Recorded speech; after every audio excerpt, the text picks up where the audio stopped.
Hey!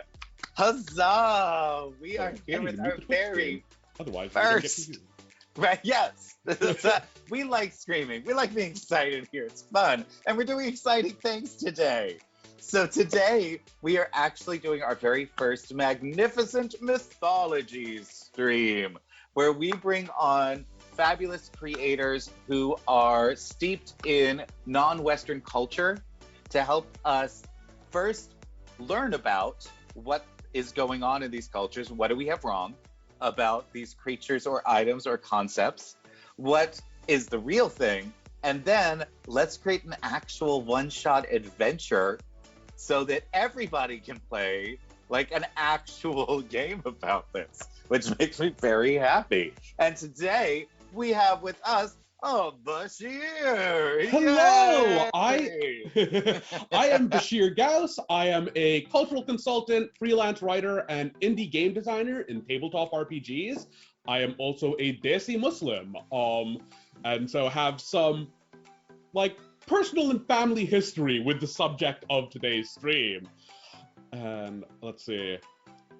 And I will be trying to glance at chat every so often. If people have questions, I will do my best to answer them. Should I just introduce what we're talking about today? Is there an intro you'd like to do here for? Well, let's first, of course, we need to pay some bills. So let's talk about our sponsors who are fabulous. Our big sponsor for today is Gemmed Firefly. Thank you, Dungeon Glitch. You are amazing. Gemmed Firefly is the official spot for merch for the Foundation for Inclusivity in Gaming, who is going to be paying to create this fabulous adventure that we are doing so that there is no cost to our guests, and they will in fact gain financial and intellectual property benefits from it and maintain complete control over it as we move forward, because that's what we want to do here. We want to put our money where our mouth is and actually do some real uplifting of creators of color and not just say, good job. So thank you for helping us make this happen. Thank you so much, Gemmed Firefly. Hey, if you want to go grab a fabulous t-shirt from Gemmed Firefly, you can just hit !merch like I just did, and you can go head over there and get a fabulous t-shirt that, number one, is super comfortable, and number two, supports charity. So do it. Go get it. Oh my God, and we've got big mugs. We've got mugs. That's exciting. This is gonna be so delightful. Yes. Thank you everyone for being here. If you'd like to learn more about our other sponsors, please head down to the About section of our Twitch stream. You can find out all about our affiliate links. You can find out all about all of the fabulous people that we work with.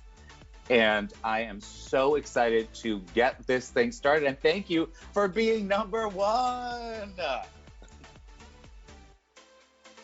This is going to be awesome. So today, we're going to be learning about a very classic D&D figure, monster, NPC. It's taken there's a lot of iterations of this in D&D, and it is the genie. Yes, the Jinn. I'm thrilled to be on here to talk about it. The Jinn are the broad thing that you might have picked up from pop culture or the monster manual is that the Jinn is kind of a broad category of supernatural creature. It originated in Arabia and is kind of picked up in Islam as the term for in Islam, it's kind of the unseen as a specific category of creature rather than specifically anything supernatural. There's some theological stuff there that we'll get into later, but they're shapeshifters. They get stuck in bottles and other storage objects reasonably often. They are often invisible, turn into animals or people, can assume various shapes, and are figures in stories, generally not the principal protagonist or antagonist of them. They have their own societies off in this other realm that they live in. etc. It's also like as Islam spread, it's become a catch-all for various creatures and like as things got syncretized in or as it interacted with other cultures, which is again something we'll get into more detail with there. But I think it would be fun to start off with kind of the big misconceptions and things gotten correct in pop culture interpretations, especially D&D, because that's kind of what we're focusing on here. And so the Monster Manual has 4 types of jinn by default. It has like genies and jinn, has jinn as air, ifrit as fire, merid as water, and Dao as earth. 3 of those are pretty much correct. Like, jinn are obviously a type of jinn. The ifrit are a type of jinn and are associated with fire. Merid are a powerful type of jinn and are often associated with water. Dao, to the best of my knowledge, are not a type of jinn in cultural things. They're just kind of ported in from elsewhere to finish that elemental circle. Sure, because you have to have you have to have that balance. In the Western brain, there has to be that symmetry, and if there is not, then something is horribly wrong. Yeah, there would be this weird hole in it to the audience it's aiming for. I believe Dao are from like farther east and like non-Islamic traditions. I don't know that much about them. They're not something I have like cultural background with. But I vaguely recall them being a thing for other peoples, basically. Yes. So now I have a few questions just initially, and let me know if you're going to cover this later. But there's just some things that you've already said that I'm super curious about. One, why do these powerful supernatural creatures keep getting stuck in things? Is it like a Winnie the Pooh problem? So it varies a little bit based on the specific telling. Sometimes it's like they get outwitted and like the plucky hero who couldn't possibly fight them tricks them into entering a bottle or something and then kind of sticks a stopper on it and they're stuck in there. A lot of the time it's due to the Prophet Suleiman or Solomon, if you're a Christian or Jewish, who had power over jinn and like commanded them during his lifetime as one of his miracles. So a lot of them would be like, he punished a bunch of jinn and stuck them in bottles or bound them to a ring or a lamp and said that they must follow the wishes, like the commands of whoever has that item or something along those lines. Traditional beliefs around sorcery in Islam and especially in like the Middle East or Southwest Asia, the Arabian Peninsula, are heavily based on, are entirely like you make a deal with a jinn or you trick or command a jinn into doing things for you. So it'd be like some powerful, some sorcerer got a jinn into the thing and now it's stuck there. From popular media, like there are some issues there. We'll get into some stuff about Aladdin later, but like the basic idea of the jinn is stuck in the lamp is to some degree true to life. Like that's the jinn in lamp is a thing from the original Arabic or the original like 1001 Nights story of Aladdin. There is and so is that actually, because that's where most of my when I'm thinking of Middle Eastern concepts in story, that's where a lot of mine come from because I read that as a child, right? Is that actually a legitimate retelling of these stories, or is it a sort of altered? It's mostly legitimate. There are some changes, especially in the Disney version. Of course. Well, like Disney is its own separate. Like Disney has bastardized everything. So. The popular translations of the 1001 Nights tend to be kind of censored and Baudelarized for a general audience. The original is like, it's set in China. It has a very permissive idea of what you can reasonably disguise yourself as, despite no matter where you are from in the world. Like the basic plot is about someone from Morocco disguising themselves as a Chinese maid. Like that's the original Vizier's thing is. And there are actually two Jinn in that story. There is the Jinn There's of the the ring, ring. there's the lamp. Yeah, the ring and the lamp. And rather than it being like, if you have this thing, you get 3 wishes, it's just each Jinn is compelled to do what whoever has that item tells it to do. But for the most part, it's pretty accurate. To at least the way that story is told. The big difference is that that's not the only way those stories go. So the fact that there is a Jinn in a bottle does not mean that when you open the bottle, the Jinn will come out and do things for you. Just do everything for you. It's probably just happy to get the hell out of that bottle. Yeah. And just one sec, we just had a hype train start. Oh my God, thank you all.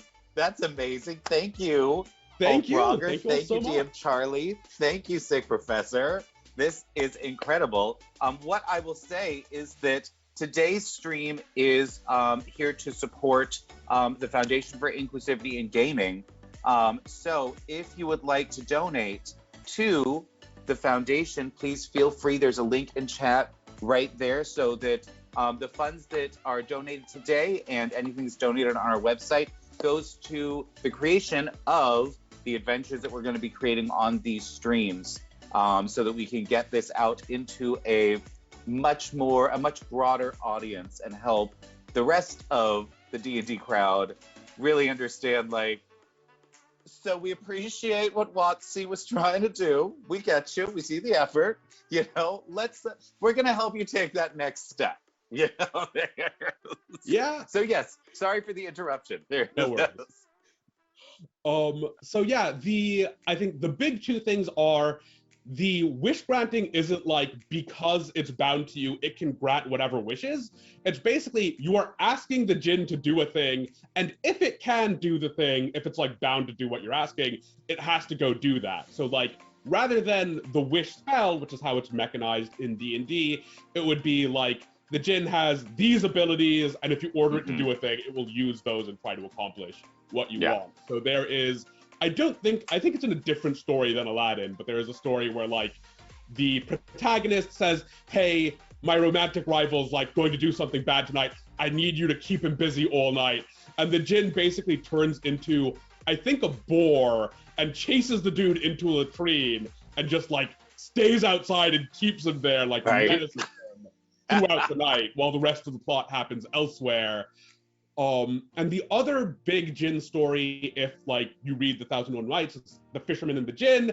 Guy opens the bottle and the Jinn says, I will do you 3 favors, basically. Like, I'm so grateful you freed me from this bottle. I was in there for a really long time. It sucked. Because you've done charity for me, I will repay that 3 times over for you. Absolutely. It is tied into kind of this Islamic idea that if you commit charity, if you do good deeds, it will be repaid several times over. But there are other stories where you open the bottle with the Jinn in it, the Jinn comes out and says, man, I am in a really bad mood. I've been pissed off. I've been in there for 500 years. I am going to murder you. How would you like to die? And the story is this guy trying to figure out, how do I not get killed by this incredibly powerful creature? Well, and I think that's one of the things that I find really interesting about the way that storytelling is sort of moving forward, how it's being more and more, like, it seems like the larger storytellers in our world, people like Disney, like the people that are sort of eating up all of that content, it's becoming so standardized, the way that the stories are being told, and so much of the real depth and humanity of it is being lost. The idea that, like, even for supernatural creatures, being put in the same situation is going to have a different result because they are different individuals. And I think that one of the things that I sort of have an issue with when it comes to the Disneyfication of everything, or from like the standardization of a lot of monsters and stuff like that, is the idea that it just makes it easier for us to start putting things in categories.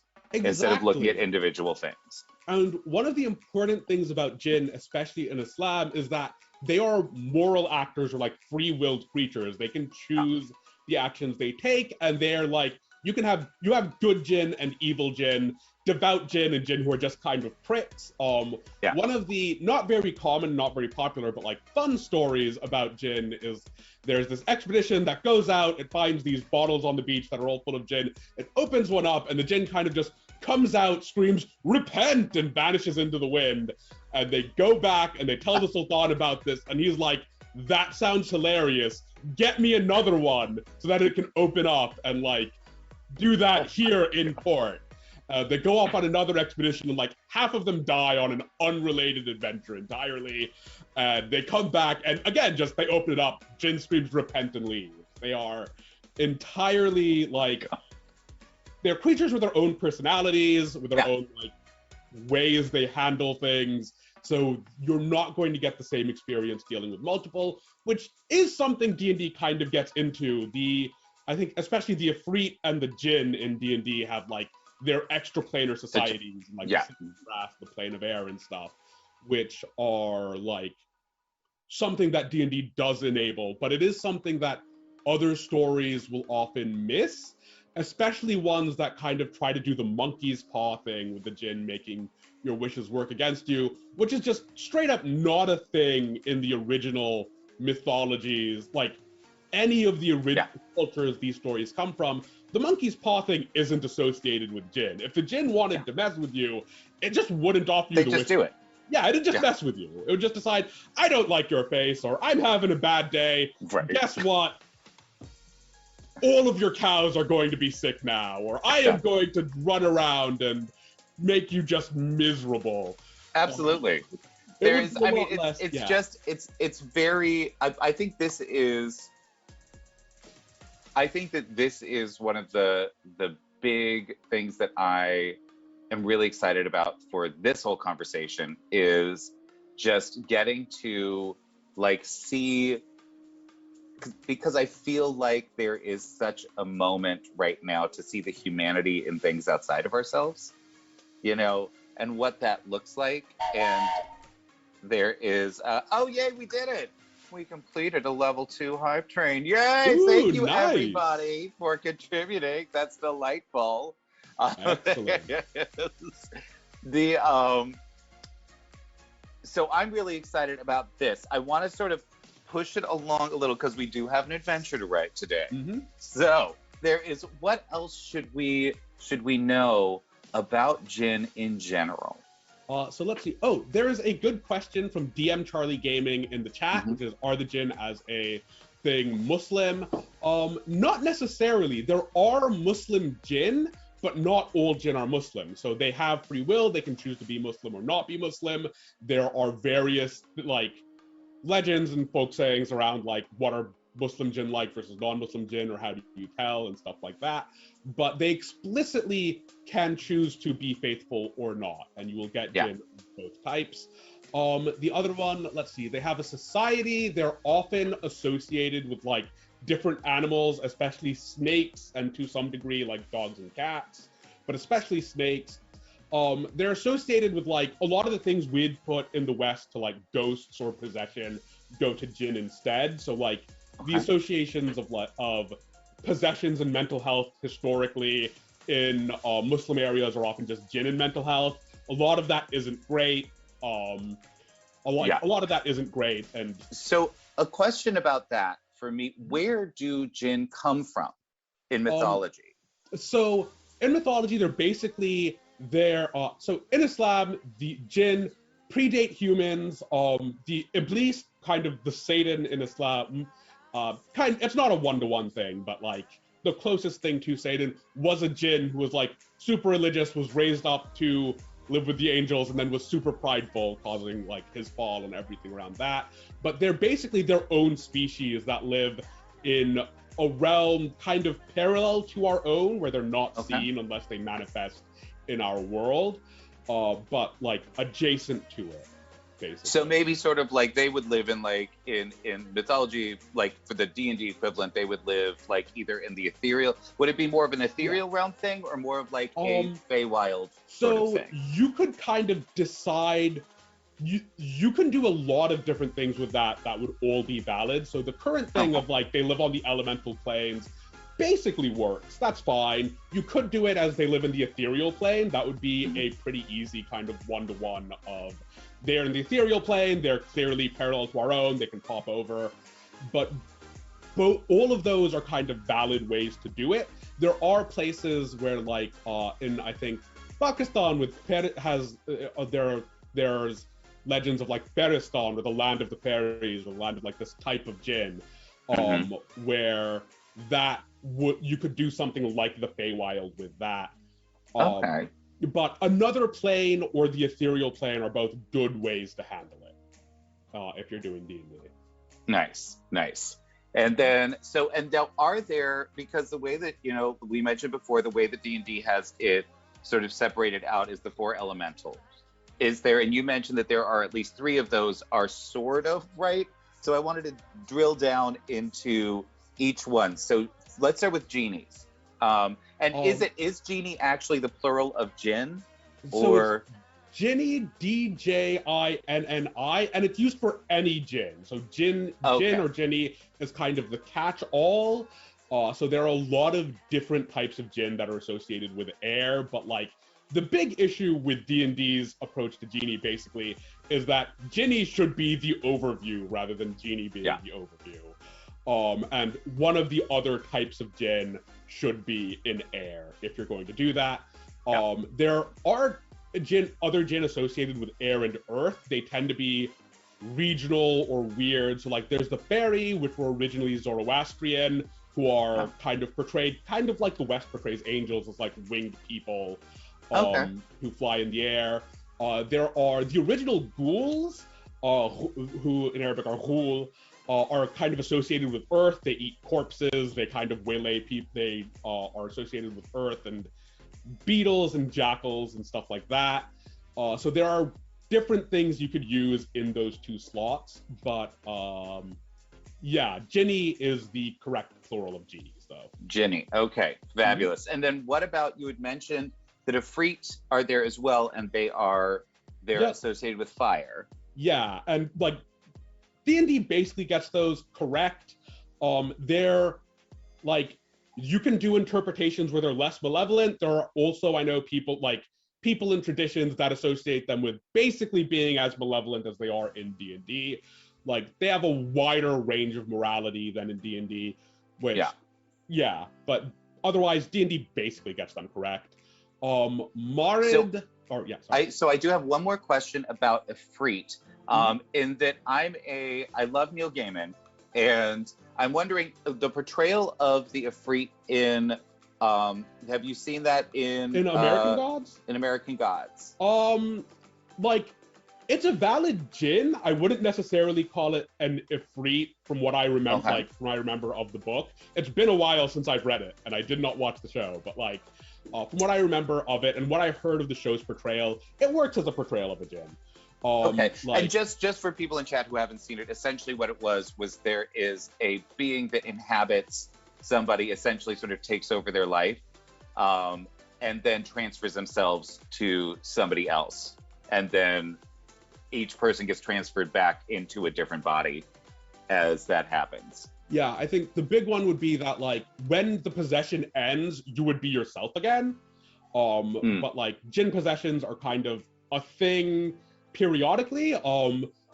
Several generations back on my mom's side, like, we had some ancestors who claimed to be exorcists and, like, do exorcisms. So one of the stories I got told pretty recently, like, when I mentioned I was going to be on this stream to my parents, my mom told me that, like, once when she was an Indiana kid, she kind of snuck into an exorcism and was watching it, which was, which was very, which was, like, pretty close to what you'd expect from an exorcism in popular Western media of like speaking in tongues and prayers over the person and stuff like that. It was probably someone mentally ill and not being sure how to treat that, but Yeah.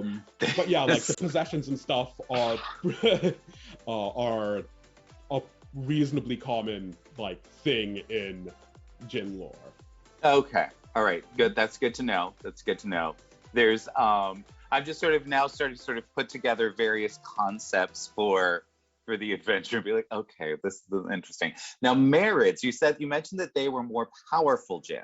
Yeah, so Marids are generally believed to be the most powerful type of Jinn. So in the original story of Aladdin, one of the plot points is like the genie of the lamp is a Marid and the genie of the ring is an Ifrit. And so when the lamp is like taken by the villain, the Ifrit can't undo anything the Marid has done, but it can help Aladdin get into position to steal the lamp back and do it like undo things from there. Yeah. Once he's got the lamp back. But they are generally viewed to just be the most powerful type of Jinn. They're occasionally associated with water. I'm not sure where the origin of that's from. Like a lot of the stories of Jinn that I'm familiar with are from like Indian traditions from my family or from basically various Islamic teachers I've had from when I was growing up. And so I don't, and some academic research when I was in college, but like, I don't know where that association's from, but I've seen it. Well, just a random thought here is that if these stories originated in the Fertile Crescent, then the thing that gives you life in the middle of a desert is that river, it's that water, you know, and that could be one of the associations that creatures associated with water were in fact more powerful because they could essentially create life, you know. That's possible. I don't know anything like backing it up. To the best of my knowledge, Marids are often associated with like seas, so it might be kind of the power of storm and the uncontrolled sea. But there are like in modern stories, if like the City of Brass series by S.A. Chakraborty has had Marids associated with rivers. Yeah. And that's something that's popped up a few times in more modern things where I could definitely see that as an interpretation. I just don't know enough to say one way or the other. Yeah. There is. Yeah, that was just a random thought. Idle thought process. So we've got Marids. So what I'm hearing is that we've got, I'm sorry, I've lost the name of the sort of pseudo-angelic Jinn? Fairies, which, Peris, P-E-R-I. Peris. Yeah, which... Peris, okay. Yes, I've seen that. I've seen that mentioned in stories. I didn't realize that that's what that was. Yeah, you'll also have like, you have ghouls, you have Hin. There are a lot of different types of Jinn, like way more than we could get into if we're also designing an adventure during this. But there are many, many types. Fabulous. I love it. There is, so anything else that is important to cover before we jump in? And chat, hey, if you have any questions about this, we would absolutely love to hear from you about things, because that's sort of part of this whole thing is seeing what does the community know? What does the community not know? Where are the blind spots and how can we fill them? So, Bashir, what do you think? I feel like let me just sort of like, so that I am sort of understanding what's happening so far. So we've established that Jinn is the sort of overarching term, that there are all kinds of different Jinn. They all have their own personalities. They are all individual people. And that based on, so now I do have a question. What makes something different? What makes something an Ifrit as opposed to a Marid, as opposed to a Ghoul?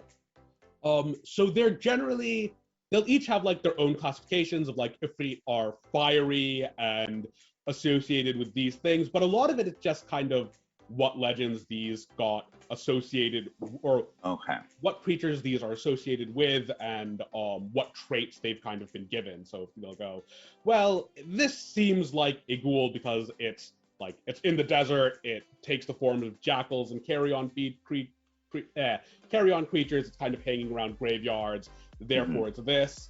Some of them are pretty clearly defined, like Peris are almost always, they can take the form of winged people, and in Muslim traditions, they're generally benevolent.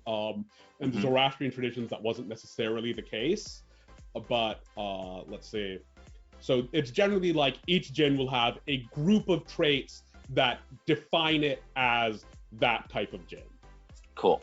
Now, another question is what you had mentioned the power level. So what's the difference between like what a Merid can do and what an Ifrit can do, since we're sort of using those as the comparison right now? That depends on who's telling the story. That just straight up, it varies wildly by the story. Yeah. So like in Aladdin, the Merid can move a city from China to Morocco without much of an issue. And an Ifrit can move a person from China to Morocco without too much of an issue. I think it takes some time or something. Like there's something in the story about how that's a little difficult for, or constraining that for the Ifrit. But it's generally going to be like, in the story, Merid are going to do things of a bigger scale or that are more impressive than than other sorts of djinn are going to do.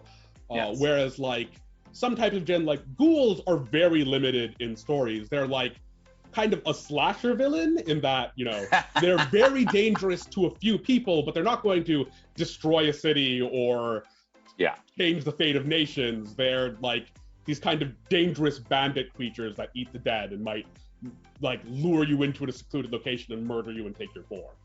Yes. Which it's terrible. Like we probably would like to avoid that. And there are plenty of djinn that are like can be threatened by humans. So like a lot of these stories of this djinn was helped by a person and then repays it will be like this person helps an animal or helps like a lost kid, and then it turns out that was a djinn and they're repaid. Another story from I think literally 10 generations back in my family is that we had someone who was like a religious teacher. He's teaching these people. One day, one of his students kind of runs in. He has someone following him. And so the teacher just kind of hides him away. And the student turns into a snake and hides in a pot or something. And then the next day, teacher still hides him. Next day, this kid's like relatives come by to pick him up, and they thank this ancestor of mine, and they say, "Hey, we will be with you. Like, thank you so much for like saving our young relative.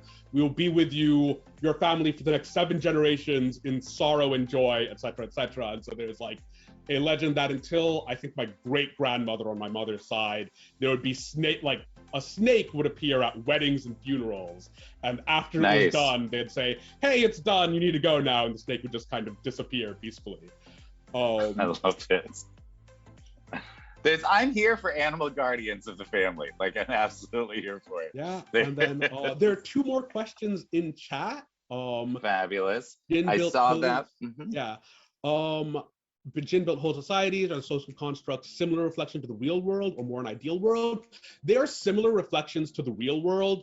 Djinn have like kings and internal conflicts and all of that stuff. Their society isn't necessarily better than ours. It's just their version of ours. They make similar mistakes that we do. They make there are a bunch of djinn kings with names and various. Are you saying that humans make mistakes? Because it's a real spicy take. Yeah, I can't imagine how anyone would come to that conclusion. No idea why I said that. Clearly, just out of nowhere. And then, what's my favorite fact in all the lore that I like the most? I'm not sure. There's a lot of stuff I really like in various djinn stories.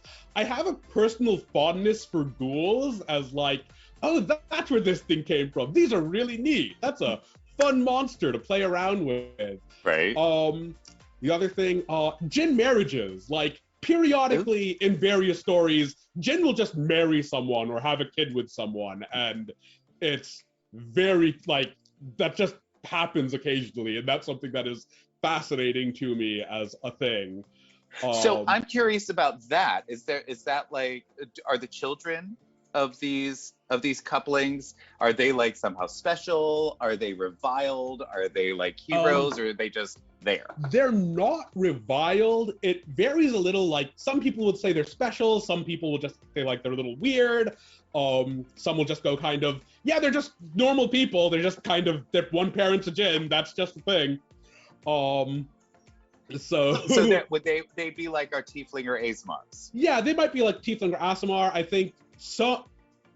they might be like genasi, depending on what sort of thing you're doing. Like, Okay. what sort of thing you're Okay. doing. But yeah, like they could be tiefling Rasamar, they could be genasi, they'd be some sort of like planar species. Yeah. So we do have another question in chat. Is this a Nephilim situation type thing? No, not really. So angels in Islam specifically don't have free will. Nephilim, to the best of my knowledge, aren't really a thing in Islam. Like angels don't have free will or choice in the way that that humans or jinn do. Yeah. You don't have like fallen angel situations like you do in Christianity because angels don't have the free will to fall. They cannot make that choice. They do what as they are told or as they are willed, basically. Yeah. No, that totally makes sense. All right. If there are any other questions in chat, please let us know. Bashir, what else do we need to know before we start crafting a delightful adventure? I think that's everything. If you want to use Jinn and you are like willing to make custom monsters for your home campaign, I do recommend making like some lower CR Jinn, because currently they're all kind of, I think they're all just challenge rating 11, which is pretty high, and there are plenty that are like would fit in well in pretty low powered adventures as like a minor villain or something. But I believe that is everything we need to know going into this. Okay, fabulous. I love it. Well, in that case, hey everybody, we are going to take just a little 5-minute break. And when we get back, we're gonna build a whole story. Please go check out the About section. Please go check out @Bashir Gauss over on Twitter. Go follow and tell him that you love him for coming on first, for being the guinea pig and all this. And we will see you in just a moment. See you in 5.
Hello again. Welcome, Hello. welcome, welcome.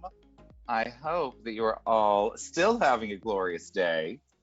And now we are actually going to write right before your very eyes. We are going to write a fabulous adventure. So today is just the copy. This is the conceptual things. We're going to put together a couple of paragraphs and statements, like separate out like what the DM needs to know as opposed to what the players need to know, things like that. And hey, let's start with what's the concept? I saw a couple really interesting things in chat, like a whole like gin like political intrigue thing, like there's that would be fun.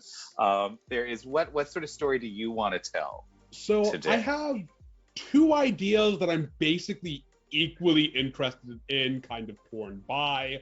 One of them is the party like inadvertently frees a gin from like a piece of loot. You get a jar or something, and whenever the party opens that up, your adventure hook fires. The Uh-huh. gin is a a huge jerk, and B isn't immediately aiming that at the party. So they have like their own petty grievances that they've been Yes. stuck in this jar for like 6 months to a year, not that long over. And now they're going off to kind of just ruin someone's day. And the party now is dealing with this thing they have just unleashed and now Yeah. are kind of responsible for dealing, like for Absolutely. handling.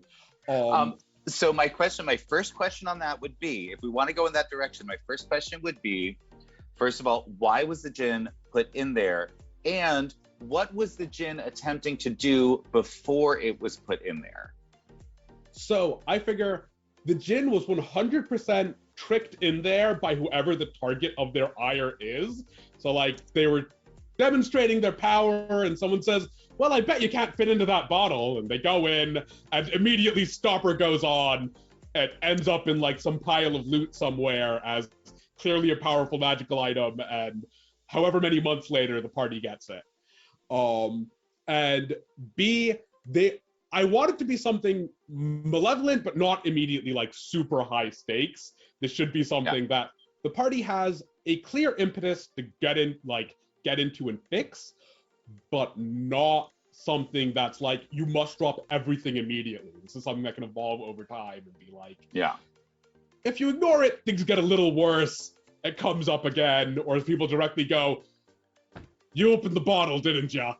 Right. So like it's trying like the gin is trying to drive someone off of a haunted house or out of a farm. It's just kind of doesn't like what this village is like, kind of wants the thing demolished, but isn't rampaging, but is kind of redirecting rivers, bringing in weird monsters, kind of making things slowly and escalatingly worse.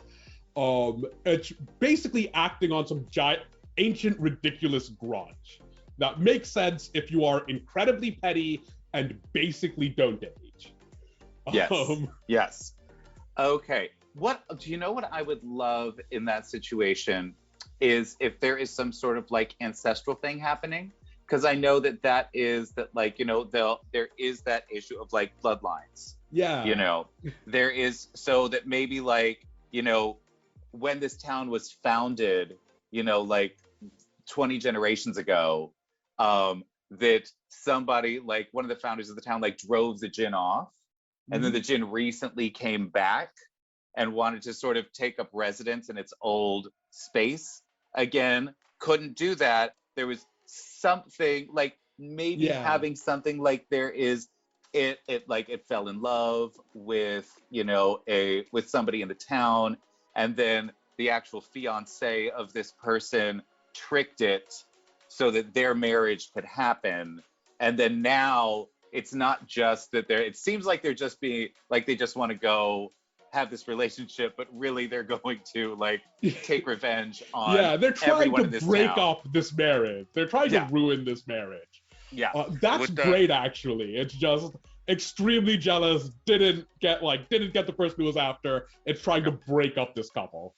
Well, and I Um, think the underlying story there too of the that it'll lead to clues in town that will allow you to see the founding of the town, what's going on, why this djinn is so pissed off about what happened, and then like the treasure hoard, like the vault. It could absolutely be that like they're in the town first to discover, like to help out the mayor of the town, do something, and then the mayor offers them a gift from the vault, and they happen to take this bottle in addition to like this other thing that was maybe like, you know, something that helped keep the weather clear so that they could feed their people, or a really powerful sword that helped drive off the djinn, or something like that, so that there's that connection too, so that the djinn has an immediate negative reaction to the party, but also because they're so petty, recognizes that these are tools that can be used, you know, to move its thing forward, and that the marriage, breaking up the marriage, is a way to get into town,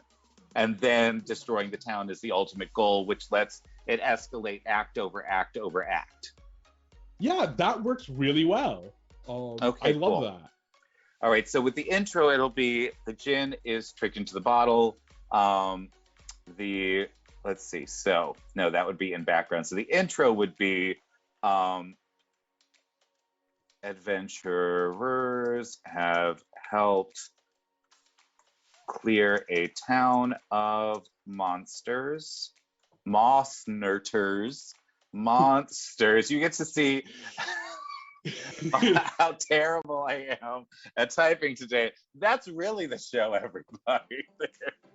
Watching Kyle screw up every other word. All right, so have helped clear a town of monsters. They get an item from the vault, and I would love if in stories, are the djinn able to like transport whatever they're stuck in someplace? Like, could they like put it into the adventurer's pack? That isn't traditionally a thing, but like, there's no reason it couldn't. I do like the idea of it being kind of just incidental. They were picked. It's just in a loot that they picked up wherever. Yeah. But yeah, you could probably do that as a. Yeah, we could make that a thing, like as kind of just if the adventurers don't grab this, it finds their way into the path through the djinn's machinations from within the bottle. Or something like that. Or sure. There is. I do like the random incidental thing, because then it can pop off whenever. Yeah. Like if it's what if it is like in a group of potions? Like they all look like different potions. That works pretty well. Yeah. Okay. All right. They get an item from the vault, and they are given a sack of potions that are real potions, and then one of them happens to be this thing, so when they pop it open, they can't identify it. They pop it open, and suddenly angry djinn. The djinn. All right, fabulous. All right, cool. So let's jump into the background real quick. So in the background, we have got A is town founder drove off the djinn. How long ago? Like, what's a good?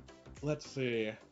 I want it to be several generations, so that the story can be sort of like remembered but altered. Yeah, if we go like 120 years ago, drove off this djinn, and like it came back like. Okay, this is where things get sticky.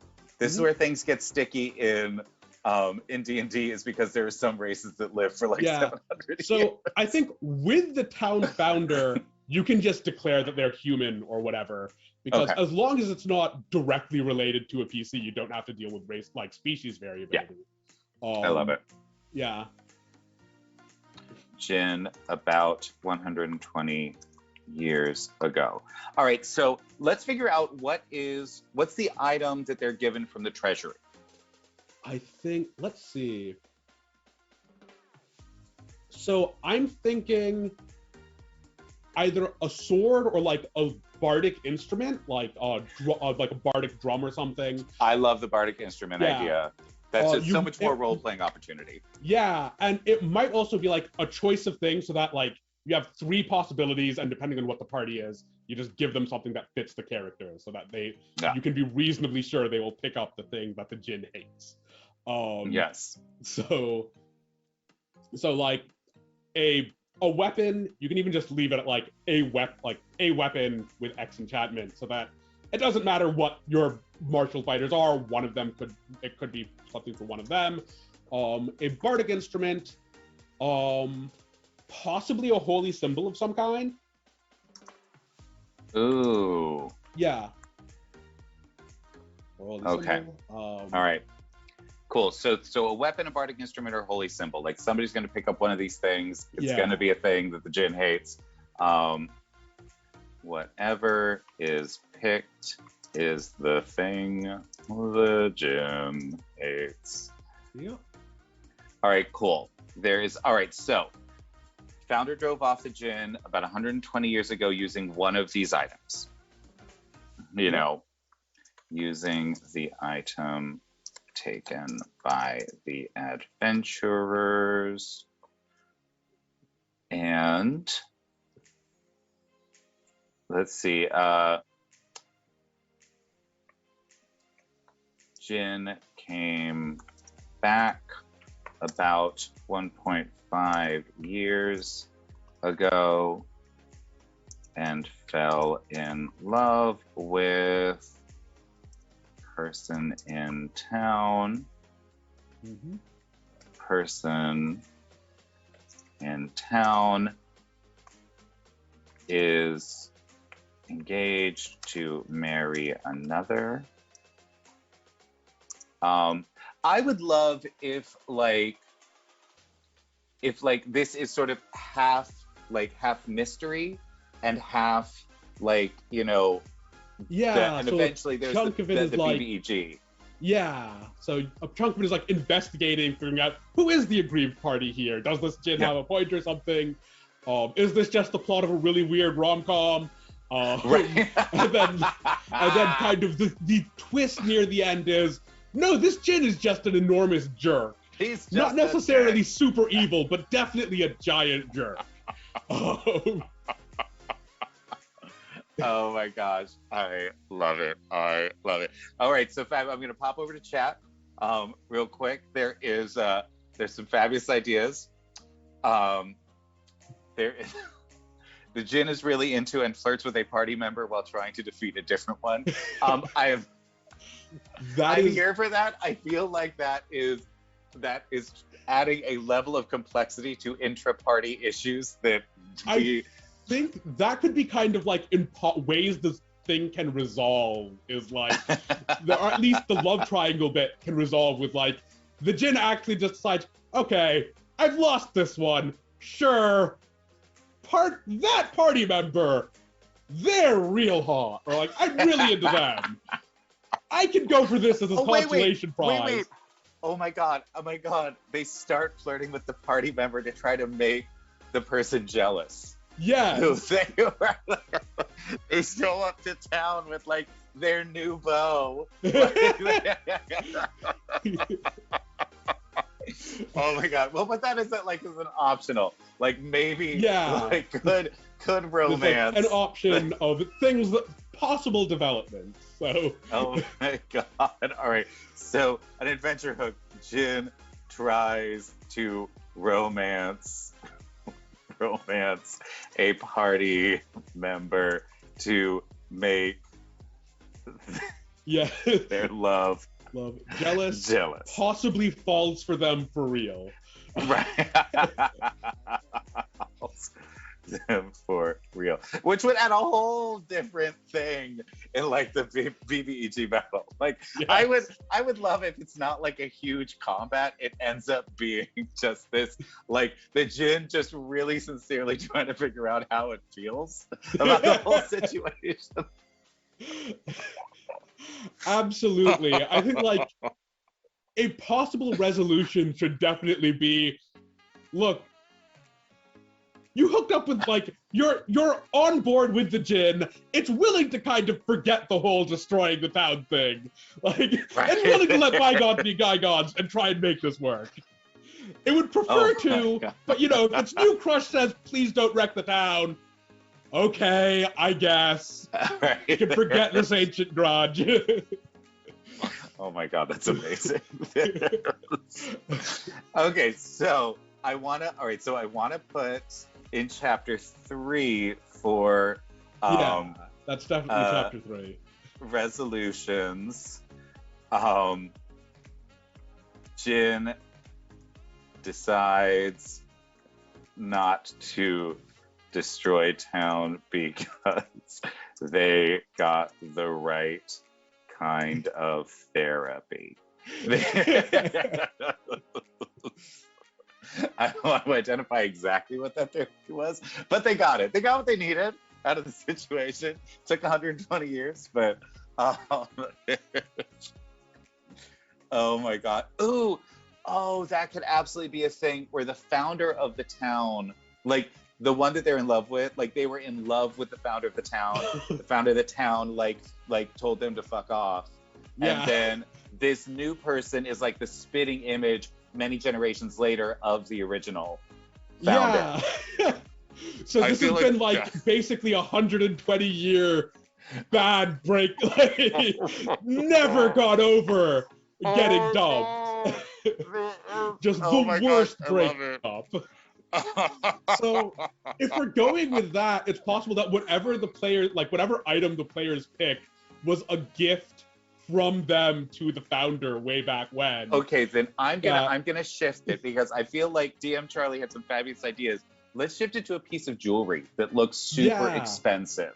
So let's say maybe enchanted, and then an enchanted piece of jewelry, something the party isn't going to sell, basically. The issue with expensive jewelry is they might go, ooh, that's a bunch of gold. Let's offload it. All right, let's see. So, I'm doing the thing where I completely screw up my. Possibly an appropriate sort of elemental resistance or something like that. Or a custom item.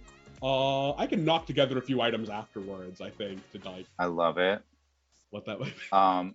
Okay, so item is a piece of jewelry.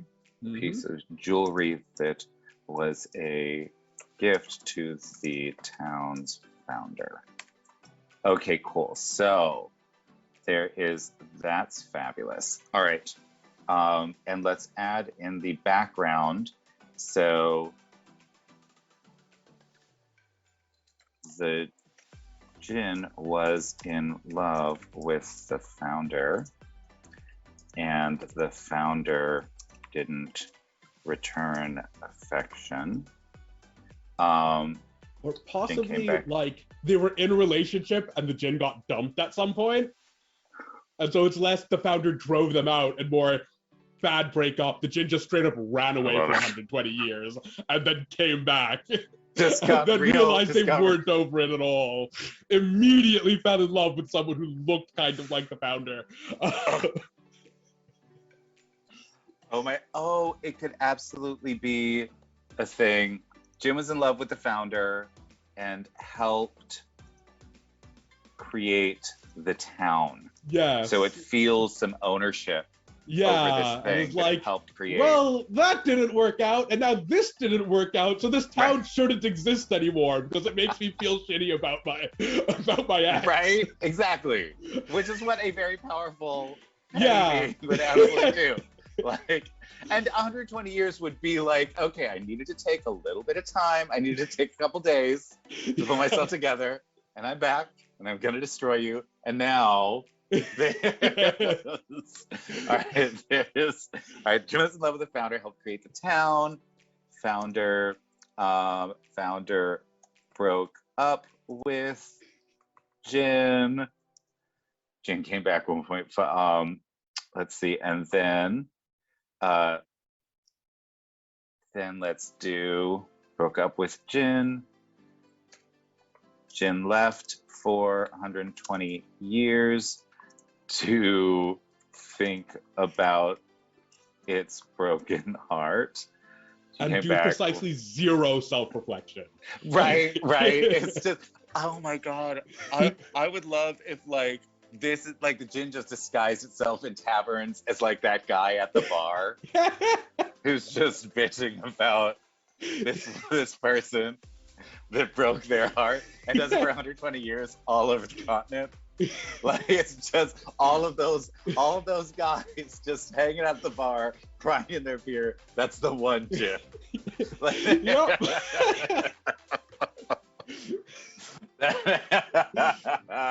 that makes me so happy. Oh my God. Oh, yes, people started entering the raffle. Sorry, thank you, everybody. We will be giving away a fabulous set of Phoenix dice today. So, yay. We love that. Definitely hit exclamation point raffle. Get you some dice. Okay, so we've got, all right, so went to think about its broken heart.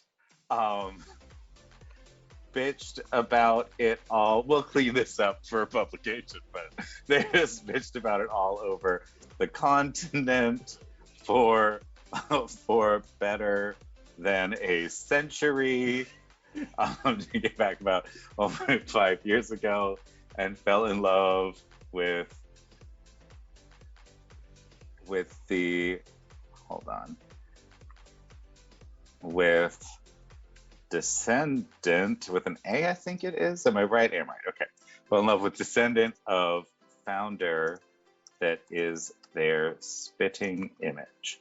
Okay, cool. So I feel like that is a good background for this. We've got the Jin helping to found the town, being like doing it because they are in love with the town founder. Then the town founder breaking up with the Jin. I feel like that could absolutely be a part of like the mystery, like why they broke up, like what happened, you know? Then the Jin is telling you one thing, and then as you investigate, there's like a spot that the Jin's like, don't go in there. That's stupid. Don't go in there. And it's like the archive, and that's where you find out why. And the Jin did something it's powerful and it's petty, and it did something really stupid and was actually made to take count, you know? And then, all right, there we go. And like I'm absolutely there for that. They then leave. They cry in their beer for a century. Then come back, see this person. Oh my gosh. Oh, okay, I know. There's person in town is engaged to marry another. Founder is with descendant of founder that is their spitting image. They are trying on their wedding frock, and it was the same frock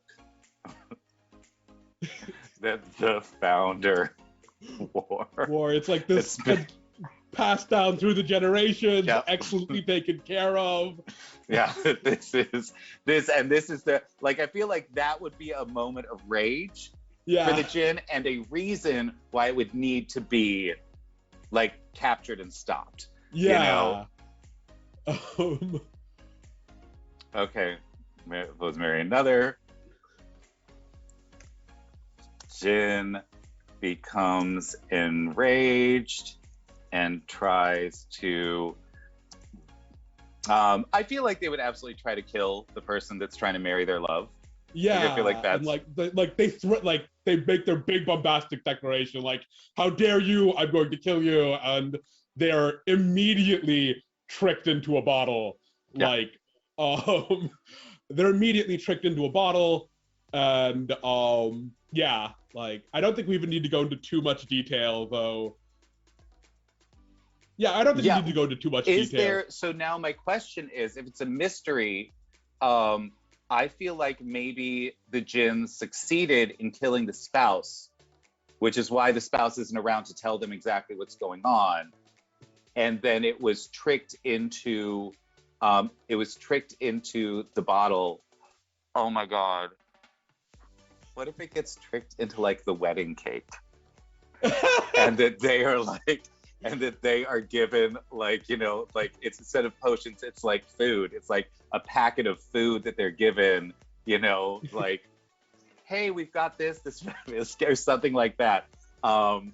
No, that would be no, but who would like, keep a wedding cake for like a year. yeah, they wouldn't keep a wedding cake for that long. I think like this, maybe the spouse and fiance moved out of town. If like they survived this and the spouse managed to trick them in, they've moved out of town, so they're not in the area at the moment. Or no, but we want the Jinn to be like, chapter 2 should probably be the Jinn trying to break them up, and then the big climate like twist is the Jinn's also here to wreck the town. Or I think it could absolutely be that after. Okay, so what we've got, and this is it's when the possible actual that story like the spouse and happens. fiance don't know why the Jinns did any of this. Like the Jinn just showed up, threatened them, and thinking fast they got it into a bottle, but they genuinely have no idea what the history of this was. And Absolutely. so like they can tell you like, yeah, this Jinn showed up, threatened to like lightning bolt me, and then I told it like, well, if you're so powerful, why can't you fit into this bottle? I know that you can't do that. And he was like, I'll do it now. Goes in and stoppered it. And they have no idea what's up with that. Just this wild thing happened 2 days before the wedding. Right. Oh, I love it. And then like, and they're trying to just like have their goddamn wedding. Yeah. So that's all they're just trying to have a wedding. Like that's it. Yeah. This was wedding planning. They were just trying on, like they were at the tailor getting fitted for this a year ago. Yep. You know, they've been planning this forever, and finally, like they're just get rid of it. Just don't tell anybody. This is crazy. You know. Okay, I love it. And then the adventurers show up like during their help with the wedding, and that's why they get the reward of some kind or something. Yeah. You know, like there's all right, or like some sort of creature has like stolen a bunch of stuff in town, the adventurers grab it back, and like that's kind of in the we don't think this is any of ours, just kind of add it to the reward, because they don't remember what's up with that like weird. Well, so do we want to have Act 1 be something at the wedding? Possibly, yeah, that and could that's work. what they get. And so like they're rewarded like and the spouse some like I think some unintelligent monster has kind of stolen a bunch of gifts, like with food that was like stored with the food. It's like, oh, I love it. Like the mother of the bride or like the spouse or something comes in, someone like close to the wedding, but not comes in and goes like, hey, we know you're big adventurers, we know this is a small job, but like wedding's in 2 days. This owl bear like something grabbed a bunch of food, which whatever, that happens when you live out here, but also a bunch of wedding gifts. Can you please get that back? I'll pay you this and anything else in its layer you keep. And like they get it back. I love and it. Like that's just in the pile of stuff they keep. All right, so we've got in chapter 1, we have adventurers appear for a wedding. That's a great adventure hook. It might be a friend of theirs. It might be someone they know. They might just stumble onto it, all that kind of stuff. We don't need to really go into detail about what that is. Adventurers appear for a wedding.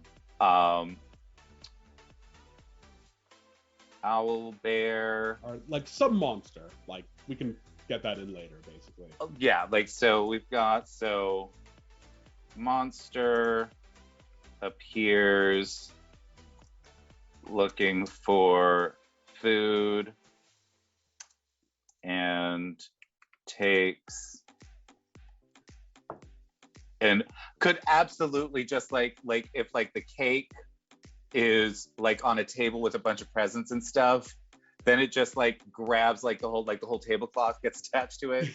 And so it's just like trail of presents into its like layer, and that's where you find like the only things that made it to the layer are like a ring or a bracelet and these potions, like, and that's it. All right, monster appears looking for food, takes cake and gets tangled in presents, runs back to lair Then the adventurers, I'm just going to say adventurers get asked to take care of that problem. My I want a Netflix series brain is like, okay, we could absolutely like take that out into like 3 episodes. Like there's something weird with this like this creature and they need to help it first. And then I'm like, no, this is a one-shot adventure. Okay, Yeah. this is like adventurers get asked to take care of the problem. Follow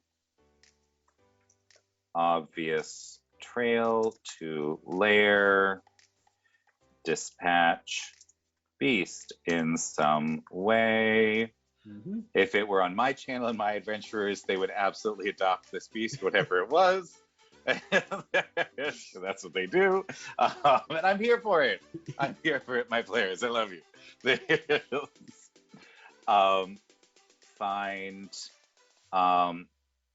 Find potions and jewelry.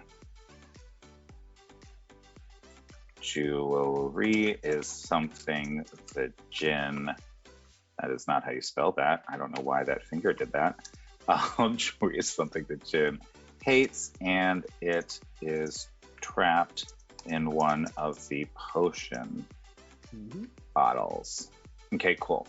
So we've got that. Whoops. And so that's a decent act 1. You are introducing all of the players. You know, you're introducing all the different, you know, people. Everybody who's at the wedding can be introduced, you know, as here are the parents, here's this, here's like, you know, the mayor, here's the town, all that kind of stuff.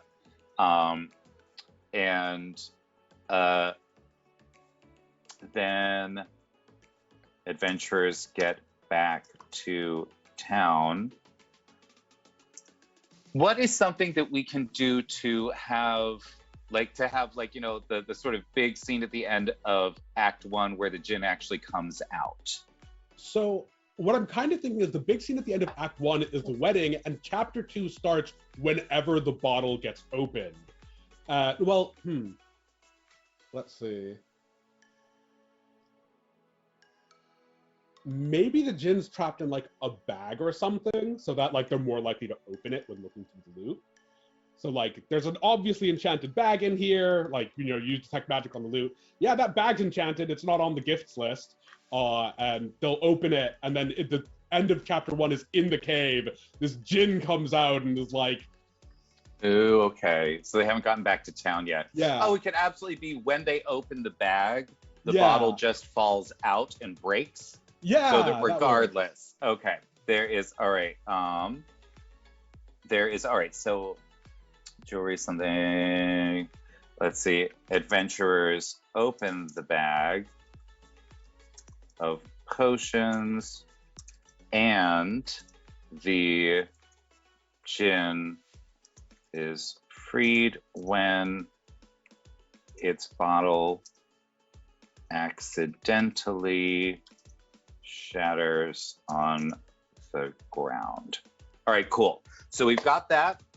I feel like that's a solid first act. We are introducing the characters. We can definitely put in, as we go through Chapter 2 and Chapter 3, we can then start putting in some nice foreshadowing and things of what's going on. All right, so in Chapter 2, we are dealing with, well, first, I want to head back over to chat because they seem very active, and I want to see what's going on over here. There is, hey chat, how you doing? How you doing? There's also, why is it every time I watch a stream with Kyle, someone is seducing someone? I don't know, I'm lonely, I guess. Like, that's I'm living vicariously through Dungeons and Dragons. Who knows? There's what if they don't realize that it's not the founder? What if they think that they are still alive? There is, I think that's an interesting concept. Would a djinn have the conception of a human lifespan? They generally do. I would personally lean away from that one. Yeah. The Jinn goes on dates and can't stop talking about its ex. Can't stop talking about its ex. Absolutely. This is something that it has done over the past century, 100%. There is so technically, DM Charlie, the Jinn is the jilted one.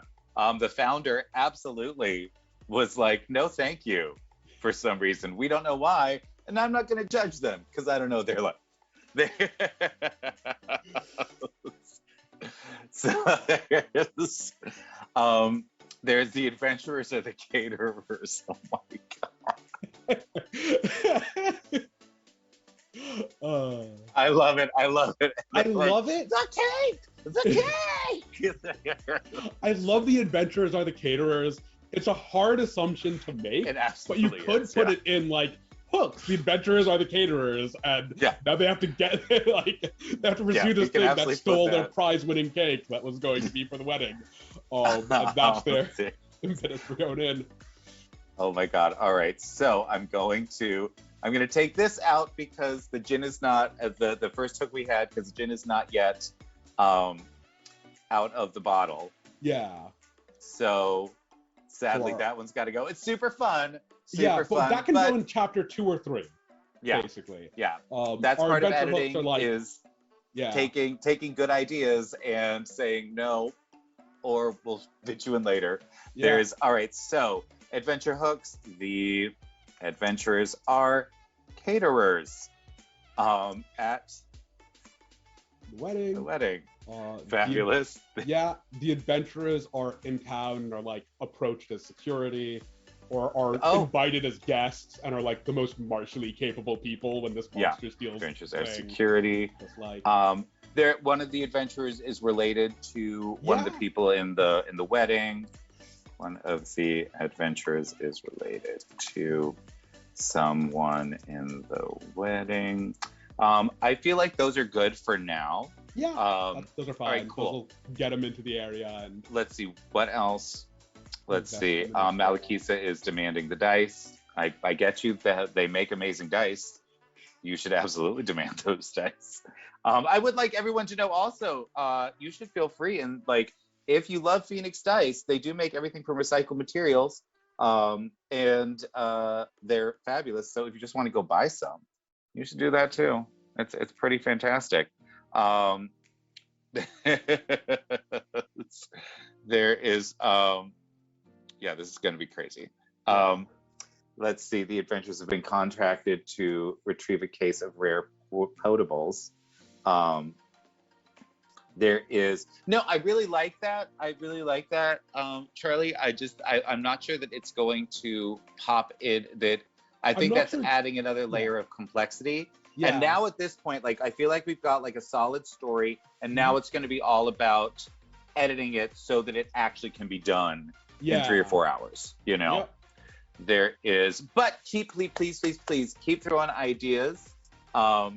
There is, I love it. I love all of these. These are freaking fabulous. And thank you, chat, for being so involved in this process. I love a community coming together and having a glorious time creating something. It just makes me very happy. Very happy. All right, so let's talk about chapter 2. Chapter 1, we've set everything up. We now have a Jinn involved. Things are getting a little messier. Chapter 2. Now, do we want to do chapter 2 first? Because sometimes I'll do chapter 3 first. Figure out what the ultimate thing is. I think we can do chapter 3. I think we should do chapter 3 first. I generally like knowing what the big conclusion is going to be beforehand. So chapter 3, from what we've talked about before, is basically the Jinn kind of reveals, also, I originally showed up here to destroy the town, and I'm going for that now. And well, do we want to have it that the Jinn in chapter 2, the adventurers try to get involved, try to save this person from the Jinn's advances? This person ultimately says, get the hell out of here, and that's when the Jinn decides to destroy the town. So like chapter 2 is like the kind of romantic triangle thing. Possibly, so this would change the introduction of the Jinn a little bit, in that like when it Living pops out and document. spots the bracelet, it isn't hostile to the characters, but it pretends like, you need to help me. My beloved is going to marry an unworthy person. Going to marry a huge jerk. You have to help me. And it's trying to get the characters on board. And so chapter 2 is the mystery of like what's going on with this romance triangle, figuring out what's up. The Jin's trying to portray itself as sympathetically as possible, but is also a giant jerk, and so it's kind of bad at that. Absolutely. And so they figure out what's going on. And like there's a final like rejection from the loved one at the end of chapter 2. And chapter 3 is the Jin goes, well, this hasn't worked twice. Time to destroy the town I helped build.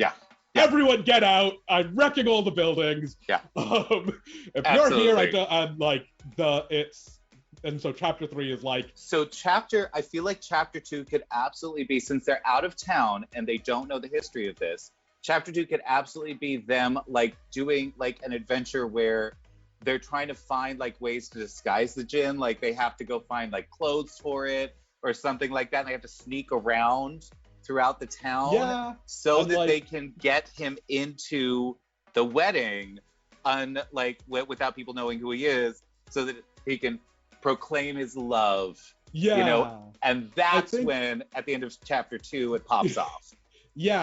I think so. In chapter 2, we want the dual things of like romantic comedy shenanigans, basically, of the Jin trying to either break these dudes up or getting into the wedding, and also the characters and players figuring out what's actually going on and realizing the Jin's not a great choice here. This isn't like the history here is sordid and unpleasant. We should maybe not be helping this person. And like either if they figure it out, the Jin kind of bursts into the wedding anyways and declares their love and is turned down. And if they don't, the Jin makes their big proposal with the players' help and is turned down because, for obvious reasons. And like discover the history, and then like Jin is rejected as the conclusion of chapter 2. And Jin tries to destroy the town, and it's like an argument fight kind of, where like you drop it or you have a fight, and also you're arguing with this Jin, or you're talking with the Jin. The Jin is very talkative throughout this. Well, this could absolutely be a situation where you've got this very powerful being, and in chapter 3, it's not about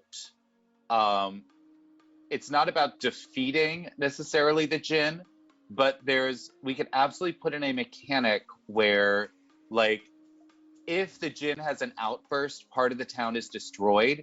And so the job is to ensure that the Jin like stays calm, that while they're trying to do this, and that there could be items throughout the town that will like help the Jin remember how much it loved, the person 120 years ago or something like that. Or it could also be things that like, we need these 3 components to actually recreate the spell and trap it again, or something like we can go in a bunch of different directions with that. Yeah, of like, you have multiple ways to resolve it. So, you can give the Jin therapy. You can kind of remind it of how much it loves the town and that this isn't a great way to deal with your breakup.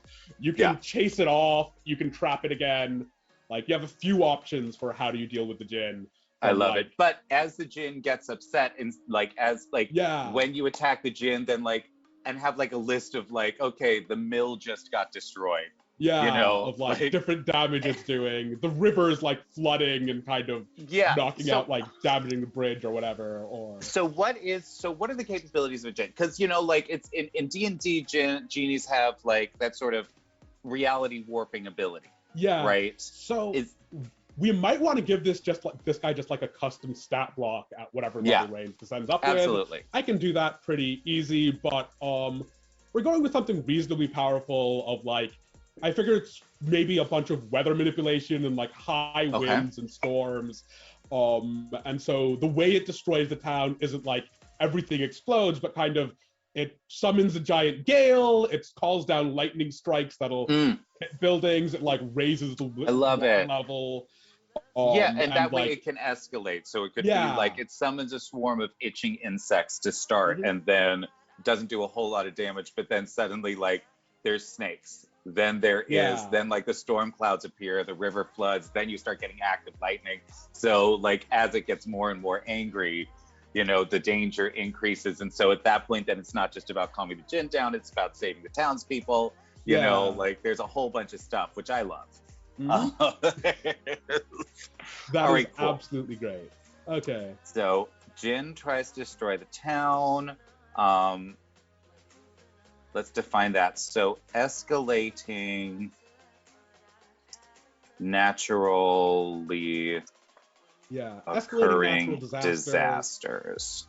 Um, So it could there be, is- let's do, it's insect swarm. I feel like that's a good place to start. let's see. I would go with I guess we kind of want to define what sort of djinn this is with the nature of the disasters. There is a type of storm. Why am I blanking on the name? I have it in here some. Let's see.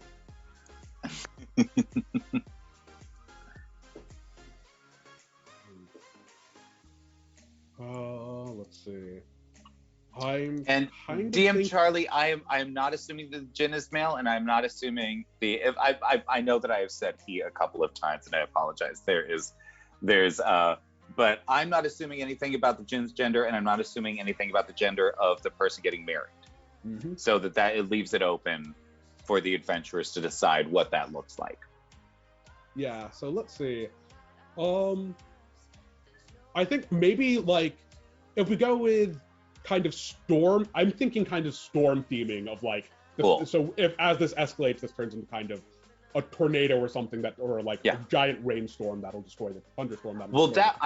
That's fabulous, because that if you set it up so it starts with a high wind, the wind keeps increasing. Yeah. You know, something like that. It just, everything becomes more dangerous as things suddenly start flying around, and then you can set it up that there's now a time limit, because you can see in the distance a tornado forming that's going to start moving towards the town. And probably a thing of, if you're fighting the djinn, it just kind of, you go to the next escalation level every turn. And if you're talking the djinn down, you go to the next escalation level, if a fight breaks out for a round, or if people really anger it or whatever. Yeah. But for this, we can just go kind of some escalation mechanic. So wind begins, lightning bolts. Concept. That there's a giant sort of vault cellar type thing in the town, and that's where the archives are, and it's the safest place as the tornado arrives. So you get everybody down there, but that's also where you start learning more stuff about the djinn. All right, and so if they miss it in chapter 2, this can also be everything will come out here. All right, that's really good. Let's pop that into chapter 2 in Discovery of History of the Town. Yeah. Town has underground archives. Mm-hmm. Town has underground archives. It will be a safe place for people in a storm. Mm-hmm. Okay, so it can also be set up as a town. This could absolutely be in the plains where tornadoes are occur on a regular basis, and so they have this thing people know to go there. Okay, cool. So wind begins. All right, escalating naturally occurring disaster. Wind begins at a stiff breeze and escalates.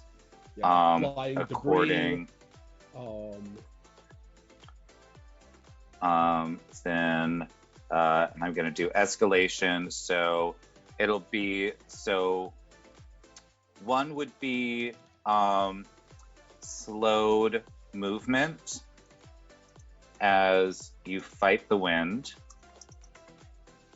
2, do you want flying debris to be the second level?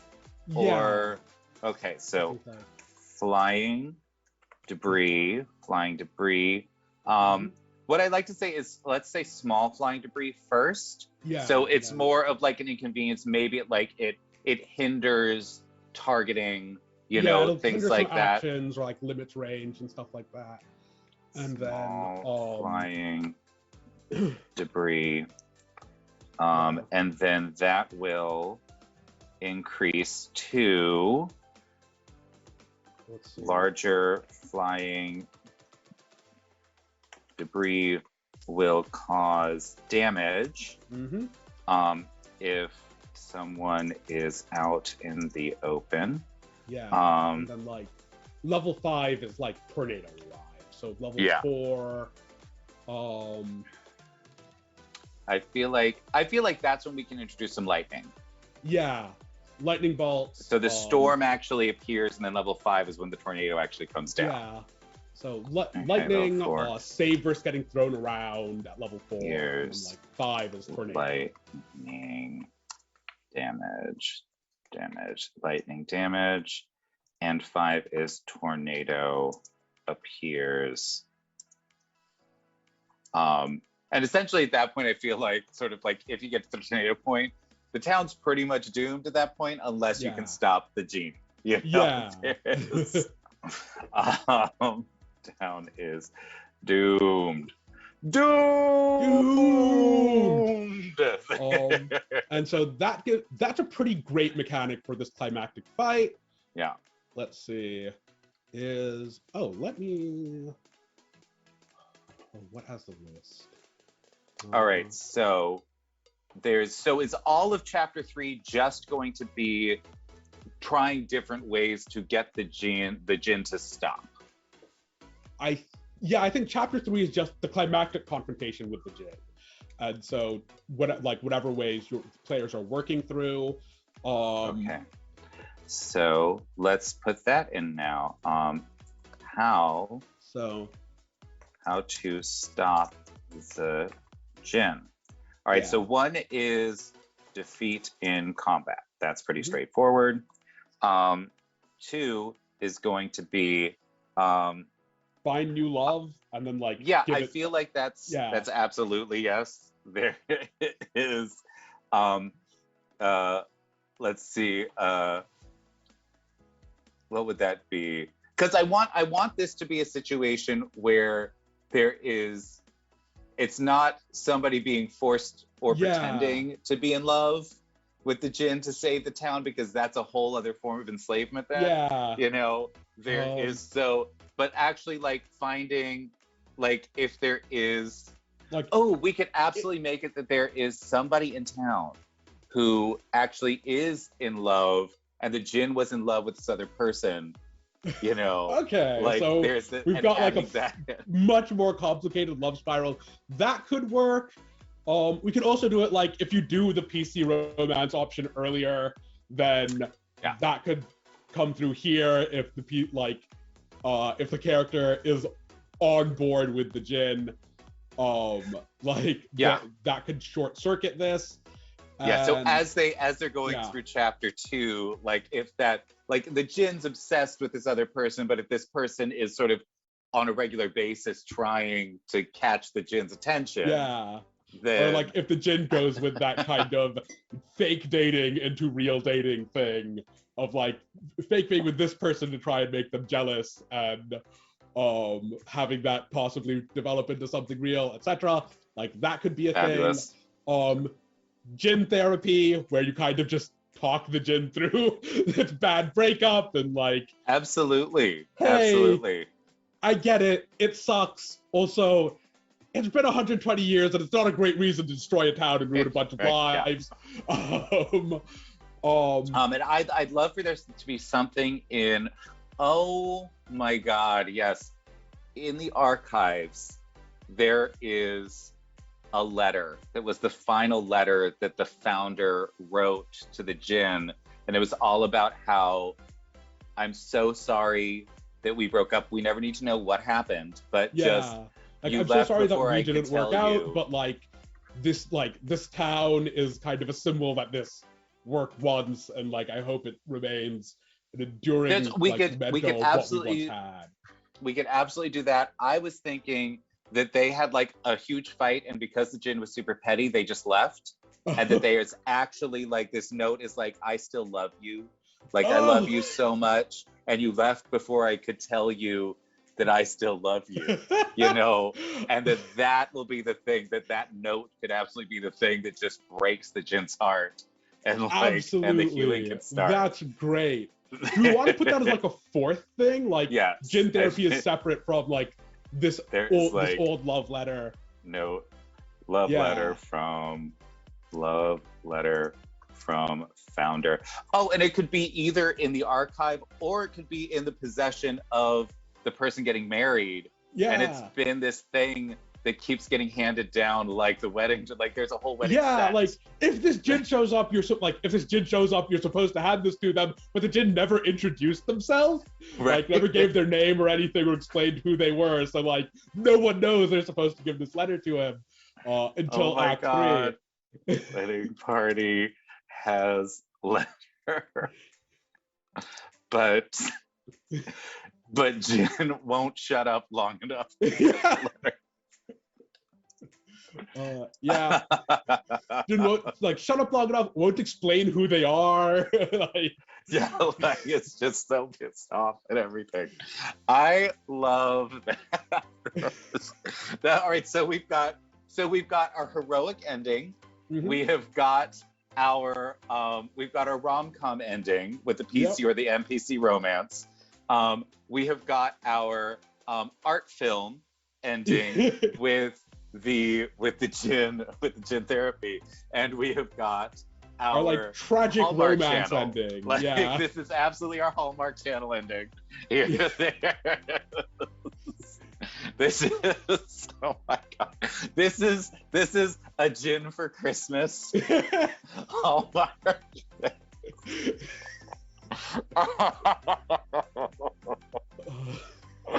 This is so. What if part of the note is used for the vow? Oh, what if some wording from the note is used for the vows? That would be great. Okay, wait, hold on. This scene, I'm sorry, it's now in my head. It is just, they're having this, like, they decide in the middle of all this, if they get to like the tornado, the two people who want to get married decide, if we're going to die right now, we're going to do it married. And they pull out the letter.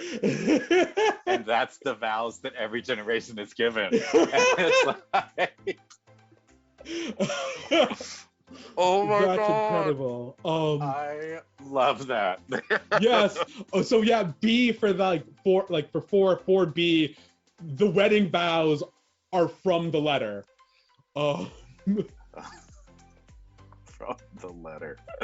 Oh my god, that is, and that's, oh my gosh, it's been long enough that they don't realize that the name of the Jin is the last word in the vows.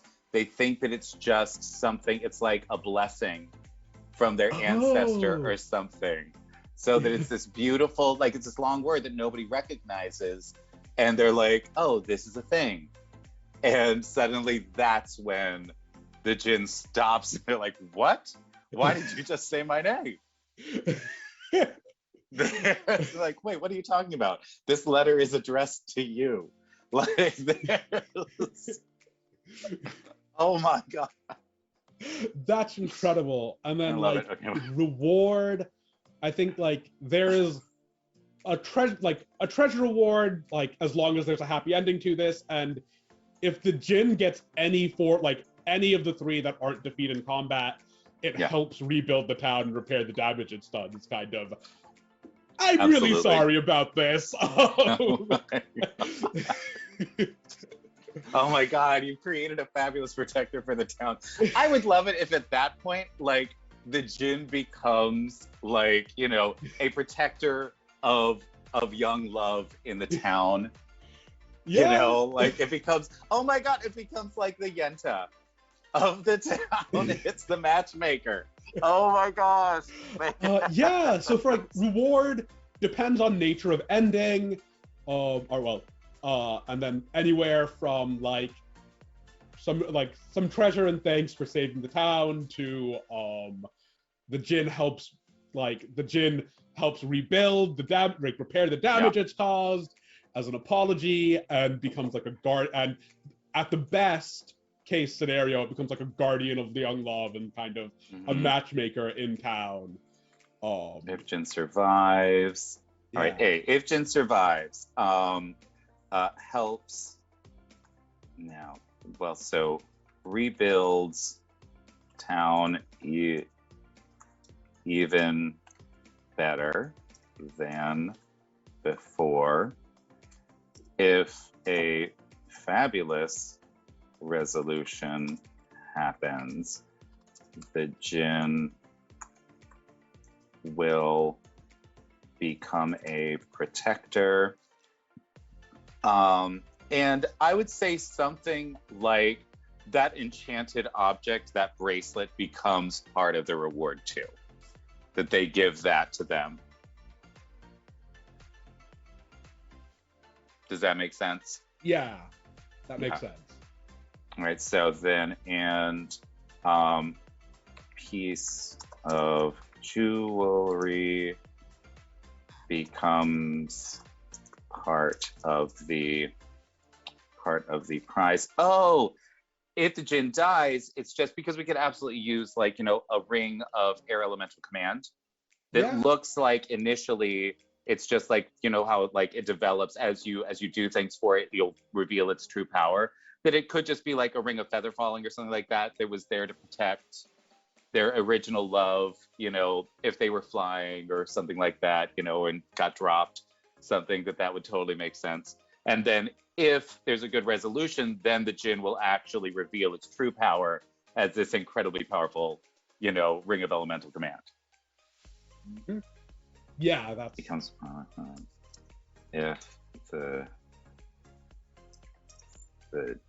djinn will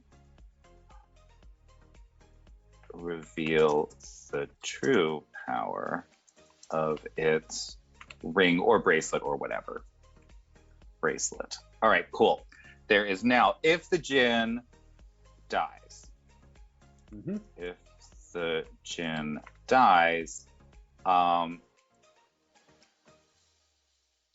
would say, you know, they absolutely, you know, they get to be guests at the wedding. is a thing.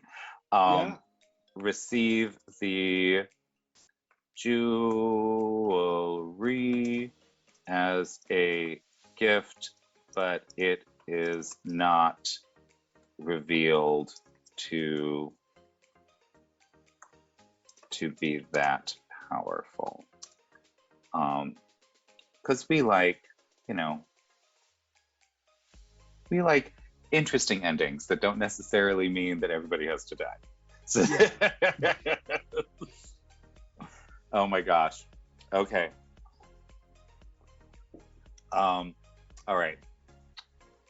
So, oh, Matt, that is a super fabulous thing. They just said involve the party by asking them to read the letter. Oh, that is lovely. So that's great. Yes, thank you for that. That is beautiful. So long enough to read the letter. The wedding vows are on the letter. Ask party member to read the letter in place of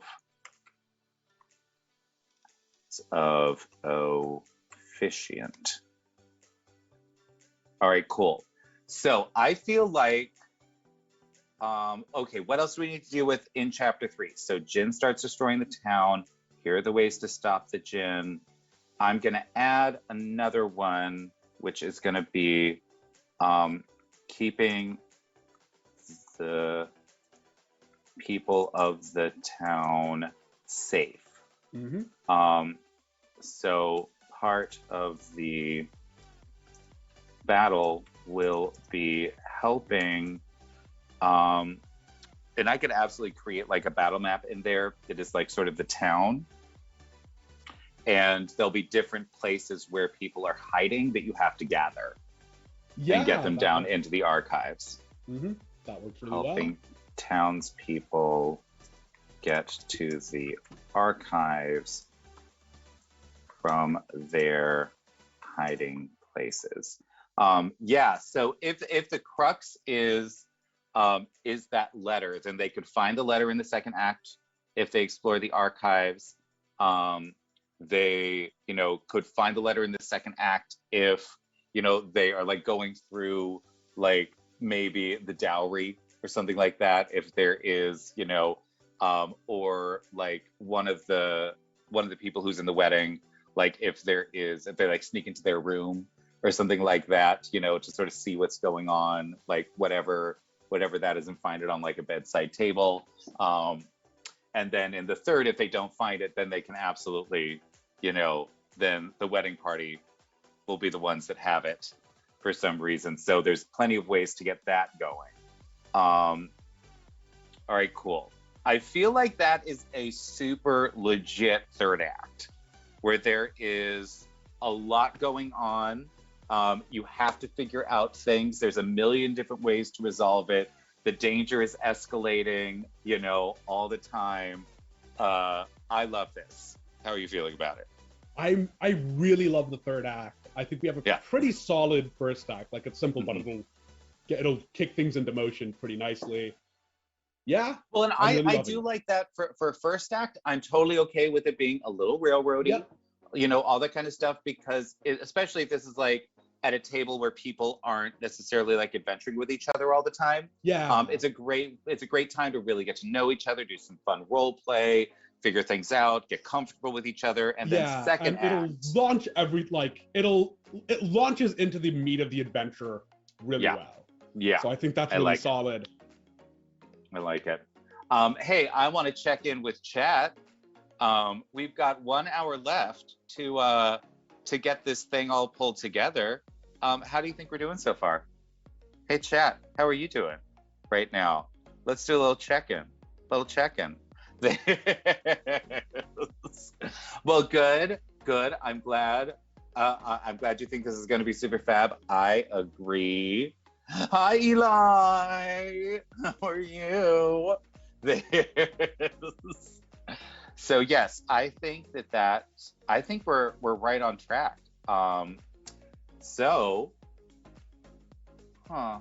What next? Let's see if there's anything. All right, do we want to do act 2? Do we want to give our brains a little break? Do something else for like 5 minutes and then come back?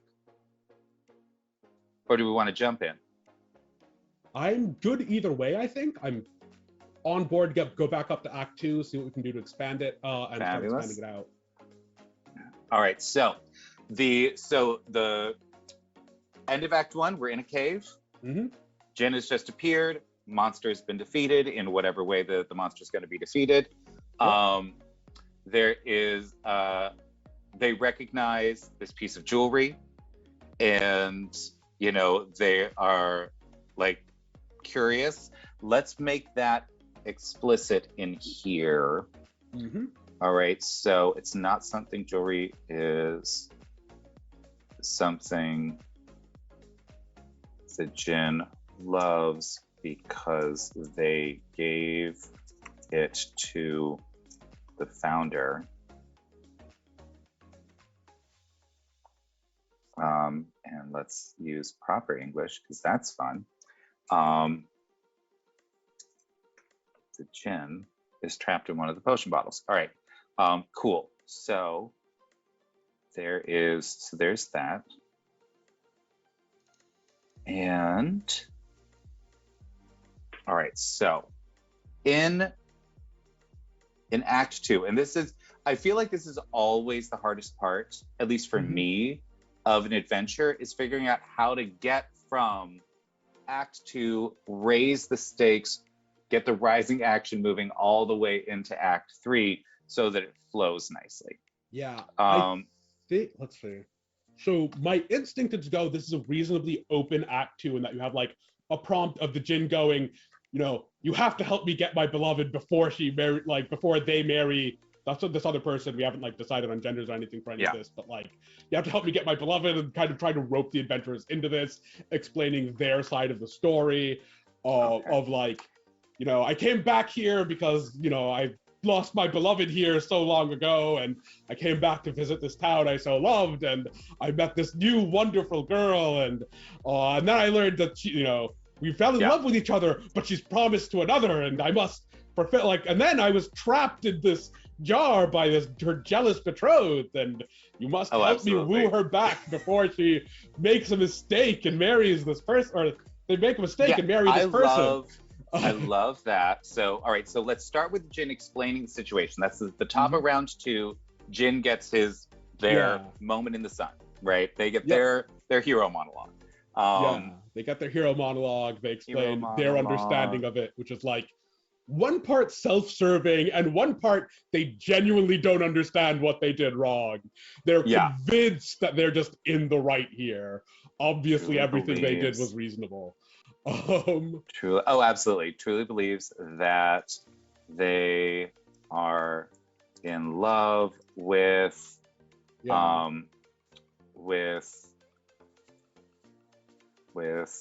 what is the unisex term for, like, not a groom, not a bride? Betrothed? Okay. With one of the betrothed. Betrothed. Oh,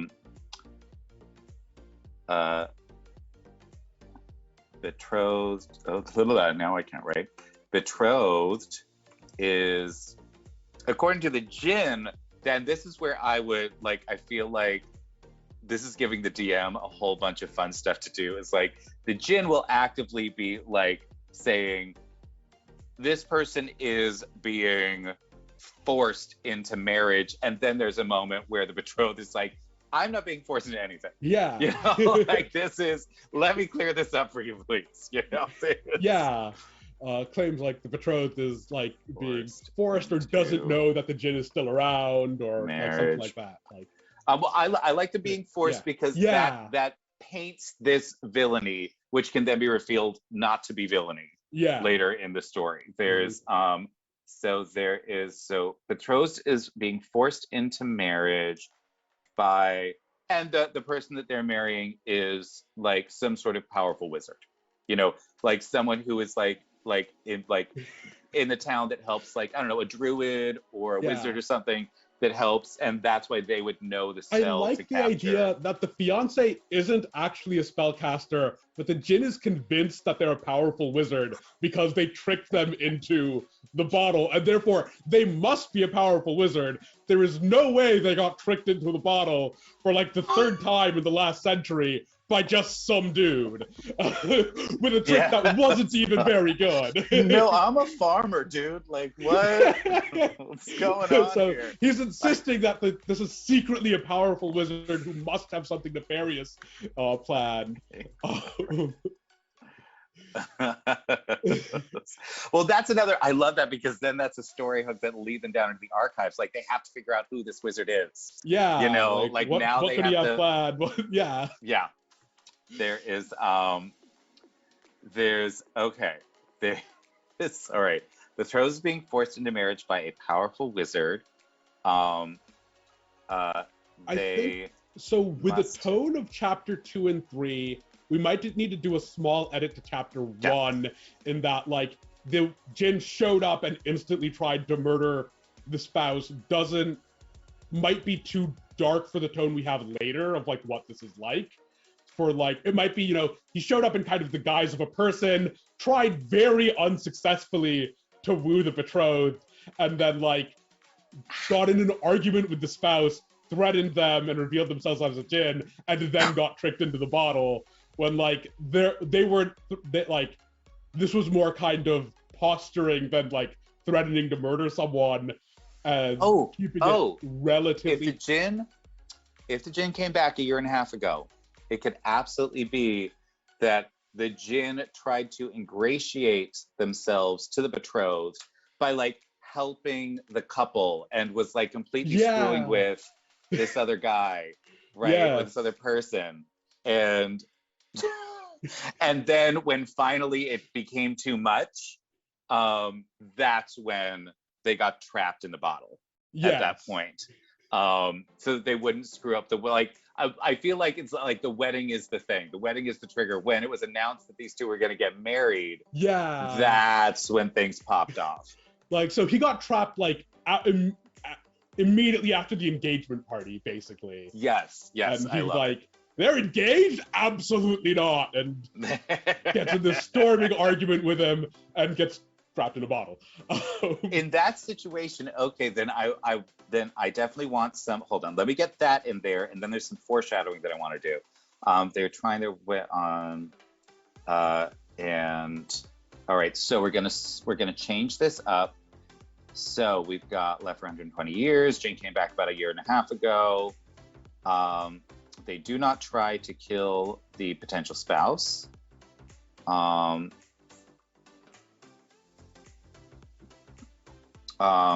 There's nothing about the wedding frock then. Let's pull that out.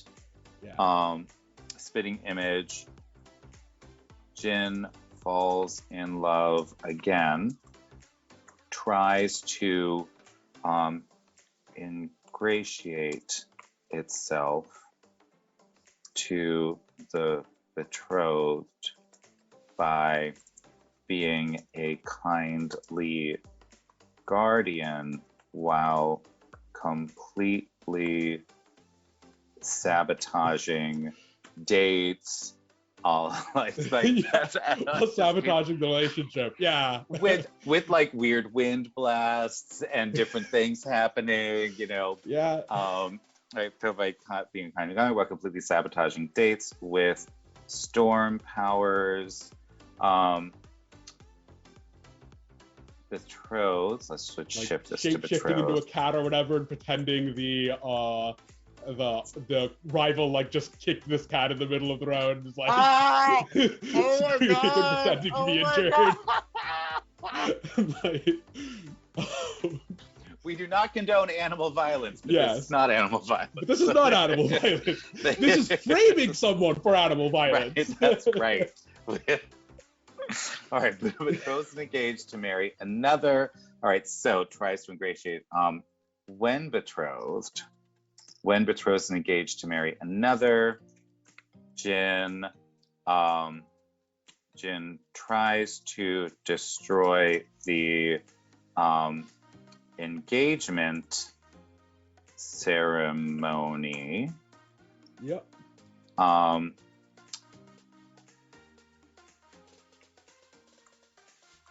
Jin gets tricked into a bottle.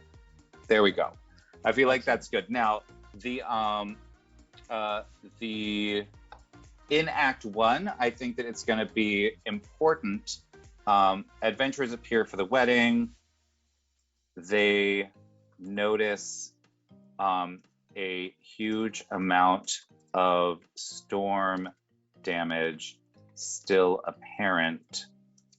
Townsfolk say there was a tornado last year. Yeah. I think that's just, Yep. yeah, it's a thing. It's not a big deal. It doesn't need to be a big thing, but it absolutely sets up everything for later. Okay.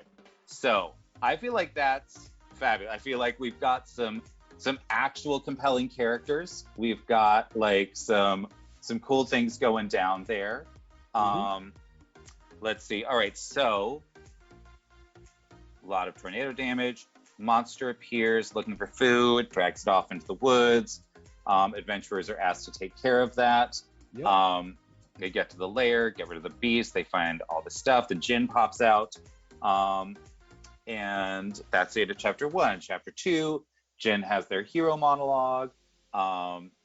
Let's see, marriage, but they must help Jin get into wedding. So I think that's like, I think the most of chapter 2 is kind of open-ended on like, you have a bunch of ways the characters could help and they decide what they're going to try and do. And the Jin is, I think that's so like under B kind of open-ended adventure / investigation in town of kind of trying to set up rom-com shenanigans, trying to help the Jin, let's see. So I think we can get rid of a lot of the history of the town stuff if this is all going to be focused on the wedding. I think that'll help streamline all of that. And there's a million different ways to stop the wedding, that you can do. So let's see. So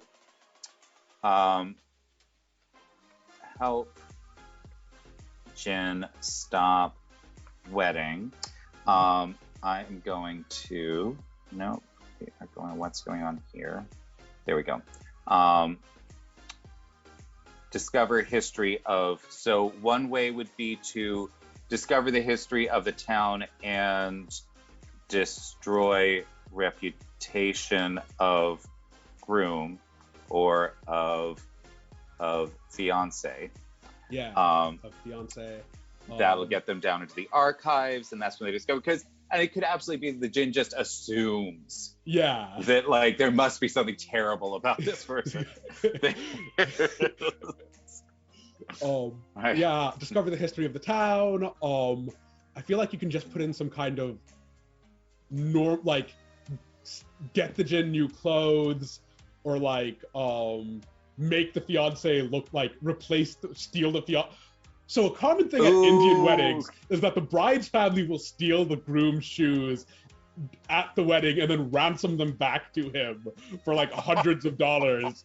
Oh wait, we've got a djinn involved though. Involved though. So how about this?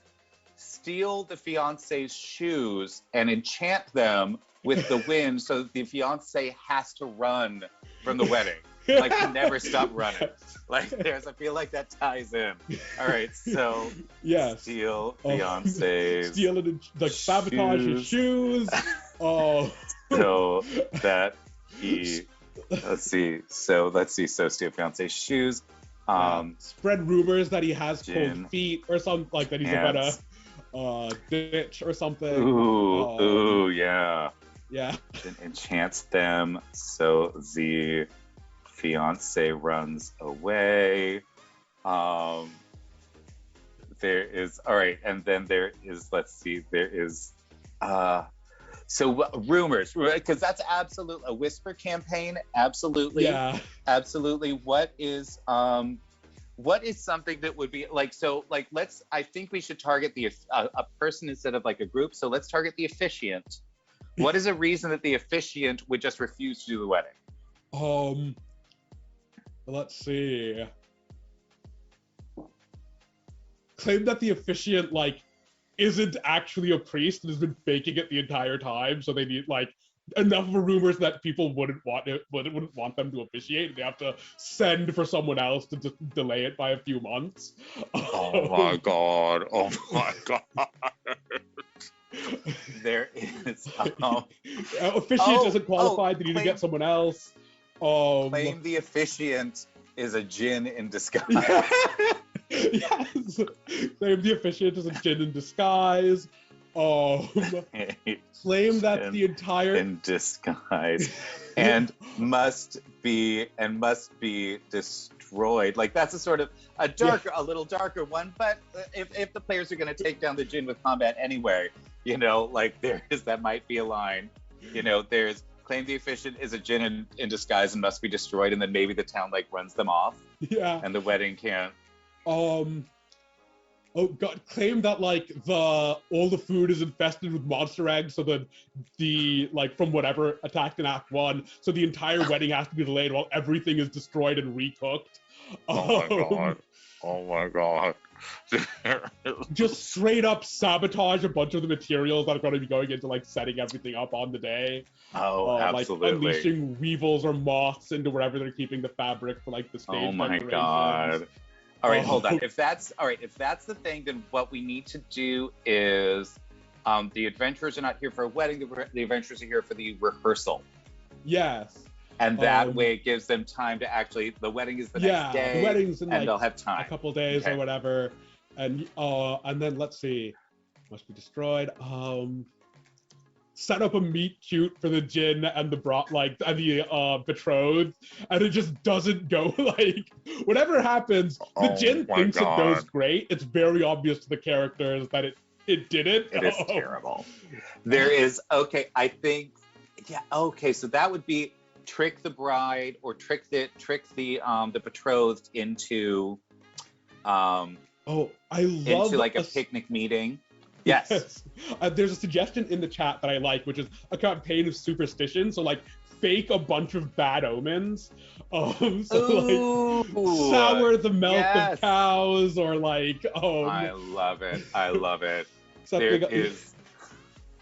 Oh my. Well, and that could be a thing where like the djinn gives them like little items, because then it could be like a stealth quest where that Yeah. part of it could be a stealth quest where the djinn gives them like 5 seeds, and whatever you put the seed into, it's been enchanted to like destroy it, like to sour it in some way, you know, to like make it rotten. Yeah. Okay, let's see. There is, all right, cool. I feel like that's good. So Jin gives 5 seeds that will make any food, drink rotten. Oh, well, will rot anything that will rot anything. So it would absolutely be like if you put it on the sleeve of like the dress or the tuxedo or whatever, like whatever the gown or the robe, that it would literally start like decaying and so like start falling apart. You know, if you put it on the decorations, they would all like the Yeah. flowers would just wilt, you know. Anything, players must distribute them in secret to create superstitious attitude towards the wedding itself. And like if they succeed, then the officiant will just refuse to do the wedding because of all the bad omens. Yeah. There is attitude towards the wedding itself. If players succeed, officiant will refuse to perform wedding because of bad omens. Okay, so what we've got, I feel like this gives them like ultimately their only job in Act 2 is to get back to town and stop the wedding, right? Like Yeah. that's the whole thing. That's And then the whole beginning of thing. Act 3 is when they can be revealed that, you know, what are you doing? And now the bride So gets, like, or and, now, like yeah. they might learn some if they go into the archives and like look it up. But it should still be. It would be about the backstory. Like they'd learned that the Jin got broken up with all these years ago, rather Yeah. and like they can't find anything on the fiance rather than that. And then like the end of Act 2 is the Jin makes their play and is rejected soundly. And then we go into Chapter 3, we learn no, this is a perfectly normal wedding you have ruined comprehensively. Oh my gosh. Okay, can we end Act 2 with the Jin somehow in combat with the fiance? And that's when it turns out that the fiance is not a wizard or anything like that. That the fiance is just like, I don't know what's going on, man.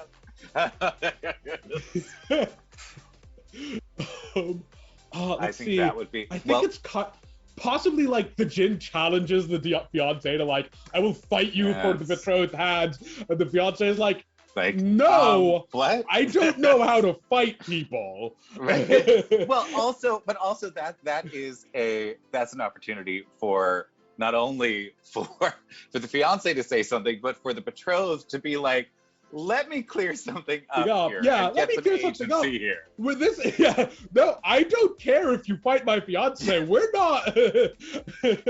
I love them. We're not a thing. I'm not Whatever interested. you think is going on here. Oh my God. Okay, so in Act 2, we have got first the Jin's fabulous hero monologue, which we will write out in a little bit. Yeah. Then the point is to stop the wedding. We have got discover the history of the town and destroy the reputation of the fiance, which will not work because the fiance is a delight, apparently.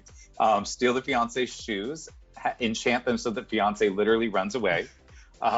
There is claim that the officiant is a Jin in disguise and gets run out of town. I just sabotage the wedding so much that they can't go through with it. Yeah, there's the 5 seeds that will do the bad omens, that will sabotage the town. This got in there. And so C is, I think, the Jin challenges the fiance to a duel and declares his love for the betrothed, and is rejected on both counts because the fiance can't fight and the betrothed, yeah. Jin tries to duel the fiance. Fiance turns out to be a farmer. Betrothed announces that they are not interested in the djinn. Djinn is rejected. There we go. And then we enter Act 3 with the djinn losing their mind and starting to do all kinds of crazy things. And then that leads to all the various different ways that we can actually resolve the situation. So I think, all right, so how are you feeling about it now? I really like Act 2 as it is. I think this is like a great setup and outline for the adventure. Awesome. I think we're good to go into specifics here. Perfect. All right. So let's start with I think there are a couple of things that we have to get right. One of them is going to be the djinn speech at the beginning, so that can be read by the DM, and it will very specifically set things up to make the djinn seem sort of relatable, but also sort of a jerk. Yeah. And set up all the things for Act 3 and the history of the town. Then there is, and then the vows in the letter. Yes.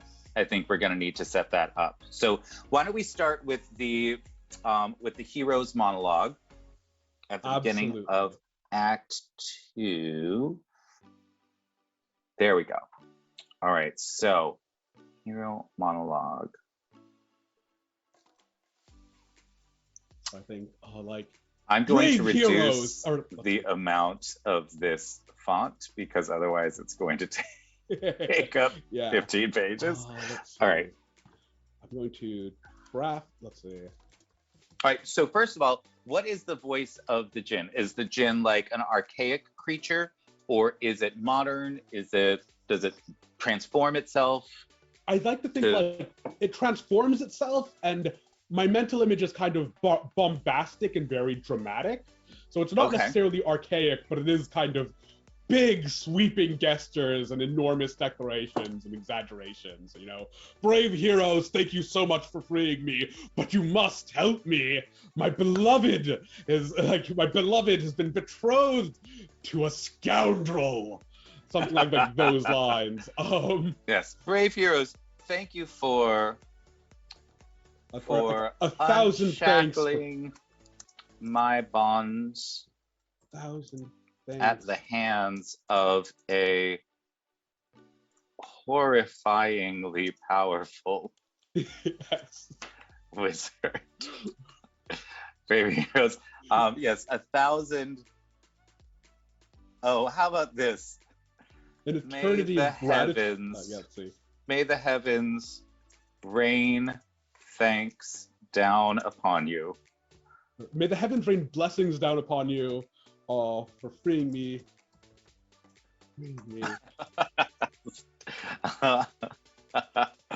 Blessings down upon you for unshackling my bonds at the hands of a horrifyingly powerful wizard. There's so I'm gonna split that into a couple sentences because that's very long. There's brave heavens, may the heroes, may the heavens rain blessings down upon you. I'm gonna switch over to the chat because I saw that you just wrote something. Oh, fabulous. For them, I guess, for keeping the gender ambiguous for now, but like, yeah, let's see. So let's see.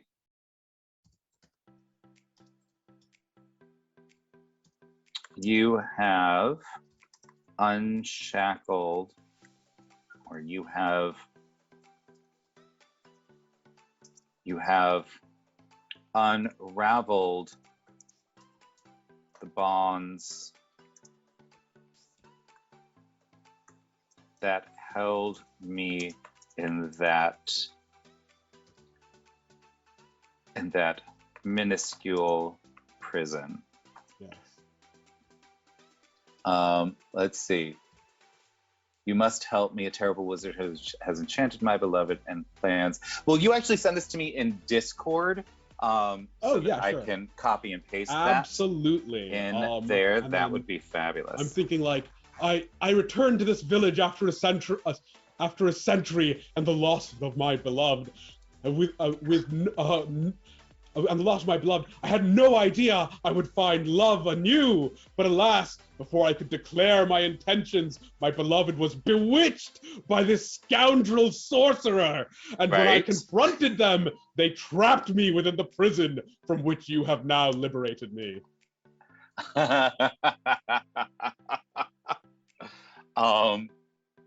There is. I feel like it would be an interesting twist if they literally thought that this was their actual beloved. There is. Would that work, or is that I'm just not man? super fond of it. Like, Yeah. it's, yeah, generally speaking, it's not a part of, like, the entire unable to tell generations apart thing isn't really part of Jin stories. It's not something I'd like to introduce. It's something I prefer not to introduce. That's literally why I'm doing this with someone who actually knows the culture, so that I'm not introducing weird things. So, all right, we have got, let's see, I have returned to this village. All right, I'm going to just pop this in. And let's see, let us change that color so I can actually see it, because that's good, seeing the things that you're writing. All right, I returned to this village, one I helped to found after a century, and the loss of my. All right, so let's separate out some of those concepts. We can cut some of those. We can simplify that. I returned to this village a century after the loss of my beloved. Well, I think I do. I like all of them. I like all of it. I just want to separate them out so that they're clearer. Yeah. So that as a DM speaks these, because I think they're all important, that there is a personal attachment, not only to the person, but the village, all that kind of stuff. I think we should have all of that. So I returned to this village, which I helped found. After a then, like, I returned to the village that I helped found, knowing not what I looked for. It had been a century since the loss of my beloved, and I had no hopes of finding love anew. But yeah, I have been battling the demons of a broken heart for more than a century. Let's see. Let's add a little juice to this first sentence. I returned to this once lovely village, which my mystical and physical, because he totally would be the type of person that they would totally be the type of person that would brag about how cool they are. Yeah. Which my mystical and physical might created, and then just sort of like as an aside, like with some small help from others. Yeah. I feel like that's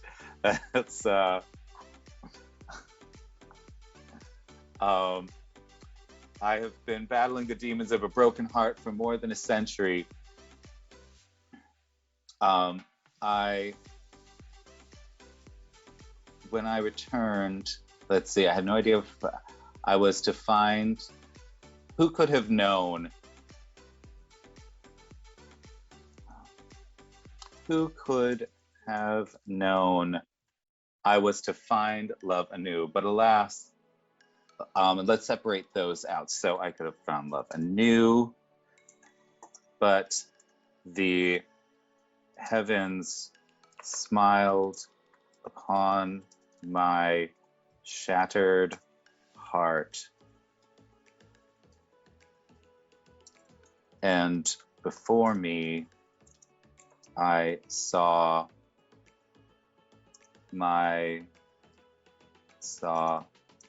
the eternal beauty of my love's visage.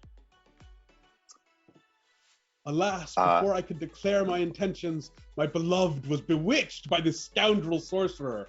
I confronted them, only to be trapped within the abyssal vessel from which you have liberated me. I love it. And I love the abyssal thing because adventurers are absolutely going to start like picking up the pieces and be like, it's magic. It's magic. I'm like, it's just like a tea carafe. Yeah, like it's glass, sweetie. Like it's okay. There's time is well upon my shattered heart, and before me I saw the eternal beauty of my love's vision embodied in their descendant. And then you want to switch out that one. All right, alas, before I could declare my intentions. I love it. I love it. We will just split that out then. There we go. And again, all right, and we will put that, there we go. Alas, before I could declare my intentions, my beloved was bewitched by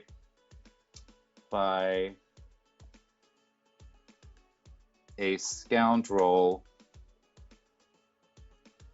of a sorcerer. I confronted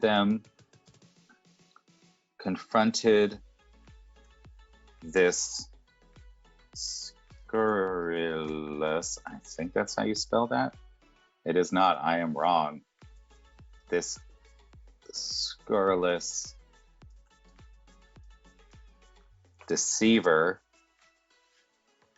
only to be trapped within the abyssal vessel from which you have liberated me. Yeah. You have finally, because of course he's gonna bitch about how long he's in there. It's been like 3 months or something, right? Right. I mean, let's be honest, imprisoning anybody for any amount of time is not, but for someone that lives forever, this is pretty much an inconvenience. This is a bad afternoon. Yes.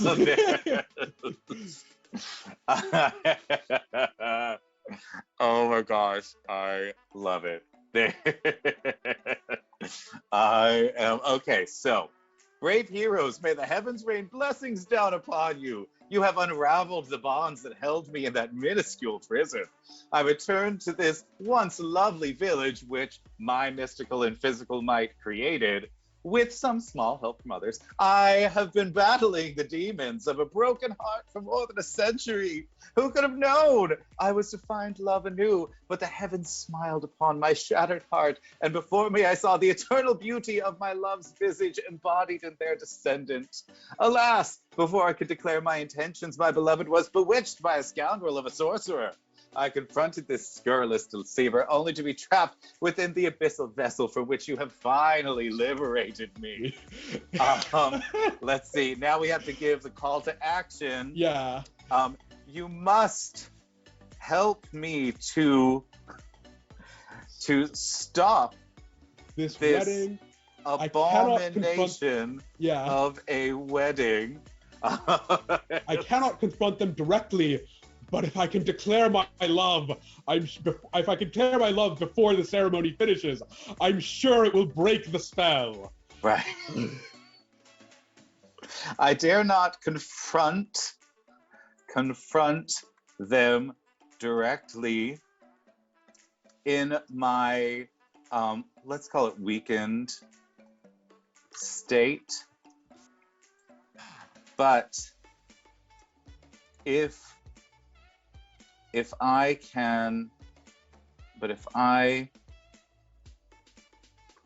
could just find a moment with my beloved, if I could just find a moment alone with my beloved. No, I don't want that, because that's going to send the adventurers down a path trying to just get them away from it instead of dealing with stuff. No, I think I think set it up so he they want to arrange the big dramatic declaration at like in Okay, public. fabulous. So, But um, if I could, with your have, with your reveal the like uh reveal the reveal. truth to all.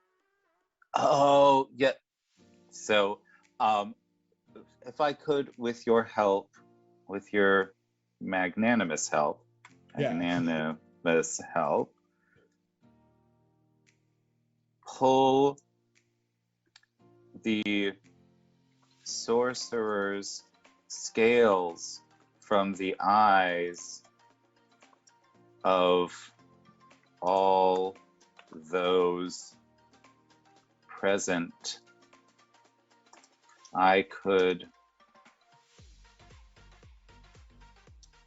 I would reveal myself and end this brutal, end this brute now, end this, I'll find an adjective there later, end this, end this Farce? curse. Yeah. Ooh, I like the farce. Do you want Yeah, curse and or this, farce? I think farce works better, and this farce of Okay. a wedding, or and like, yeah. Feel myself and end this farce of a wedding. And end this farce of a wedding. I reveal myself and this farce of a wedding. You must help me in this. And when my beloved and I are wed, you shall be the true heroes of this age. You will be showered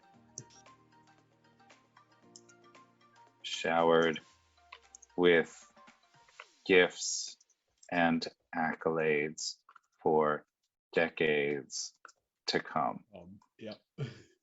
All right, how do we feel about that? I feel like that's a decent That's monologue. that's pretty perfect. That is a great monologue. I love it. Yay! Teamwork makes the dream work. All right, let's see. So that's fabulous. That's fabulous. I, I I'm so happy with that. Okay, there is. Let's see. Then let's do the love letter. All right. All right. So it needs to work as both a love letter and wedding vows, with the exception of the bit at the end. Yeah. Or do we want like a bit that? Okay, so that's going to be tricky. Let's see. I've got an idea on that because wedding vows are generally like a list and they're vaguely poetic anyway. Yeah. I think if the letter starts out as, you know, I know that we, and I feel like sort of explaining that the gin is very delicate emotionally. If it's like, I know that we have had our first fight, and that like it's just like that's all it took for them to like lose it. Oh god, It's it was just they had literally their first fight. And you ran off to sulk for 120 years. Okay, that's incredible. I feel like that's legit. All right, we'll start with my love. All right, hold on. My computer just suddenly decided to punk out for some reason. Okay, there, we're back. All right, so we're gonna take this down to 10 again so that it's not gonna take up 17 pages. All right, so starting with my love. I know, my love, I know that you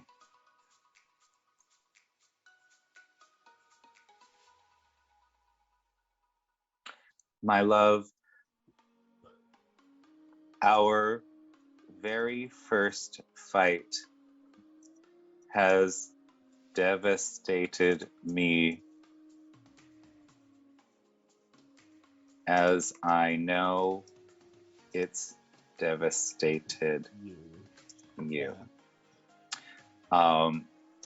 But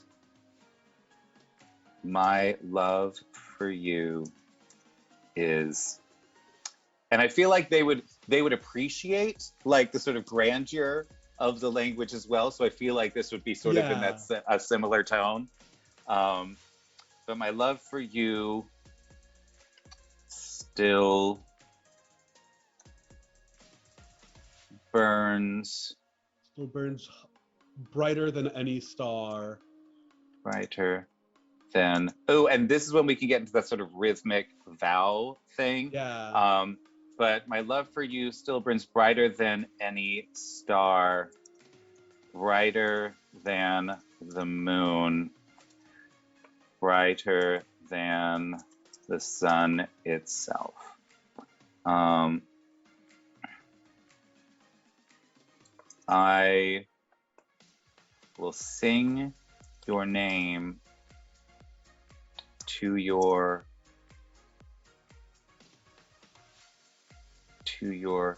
companions, the four winds themselves, referencing his storm powers, their storm powers. Sing your name to companions, the four winds themselves.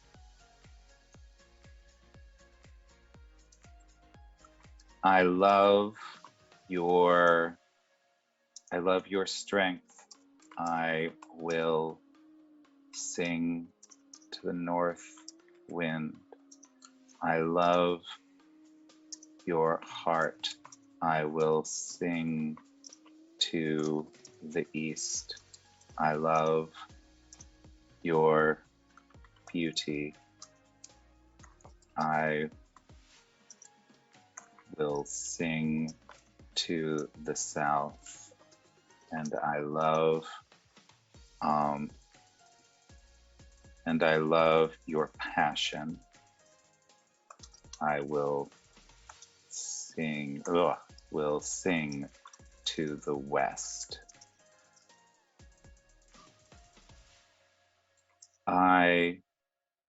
Oh my God, make it so that she literally like died waiting for him. But like they died waiting for this person. Let's see. I will every night stride out to the cliff on which, oh Lord, the cliff under which you saved me. You will always be the bright star that fell from the sky and caught me as I was tumbling to my death. You saved my life that night. You saved my heart every night afterwards. I will be yours until... Oh, this is where we can tie in all of the disasters. I will be yours until the storms stop. The storms stop raging. I will love... No. Oh, I've got it now. Okay. Sorry, I'm in a zone. Yeah, this is incredibly good. Like, there's nothing I can add to improve this. I will be yours. Let's see.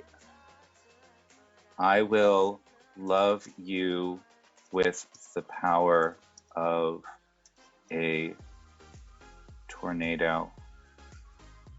I will love you with my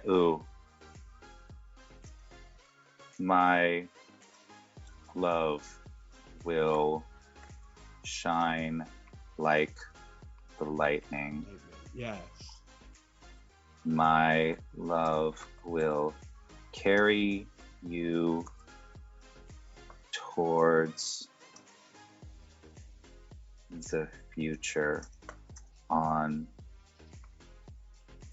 its powerful breeze. And my love will, and my love will calm you as we stand in its center like the eye of a blazing storm. You are mine now and forever.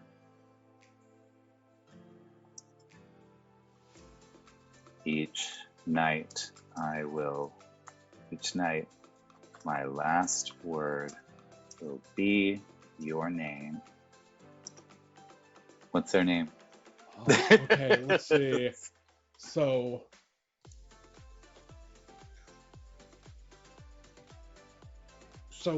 we could so Jin generally just kind of have names from the region they're from, or often like Arabic and the like. There are a bunch of names that could work. I'm kind of looking through already existing so Zawba, Z-A-W-B-A-H. Well, Zawba. I'll need to double check the Arabic spelling for like precisely how that's pronounced. Yeah. Literally means like tornado or whirlwind, and could work really well.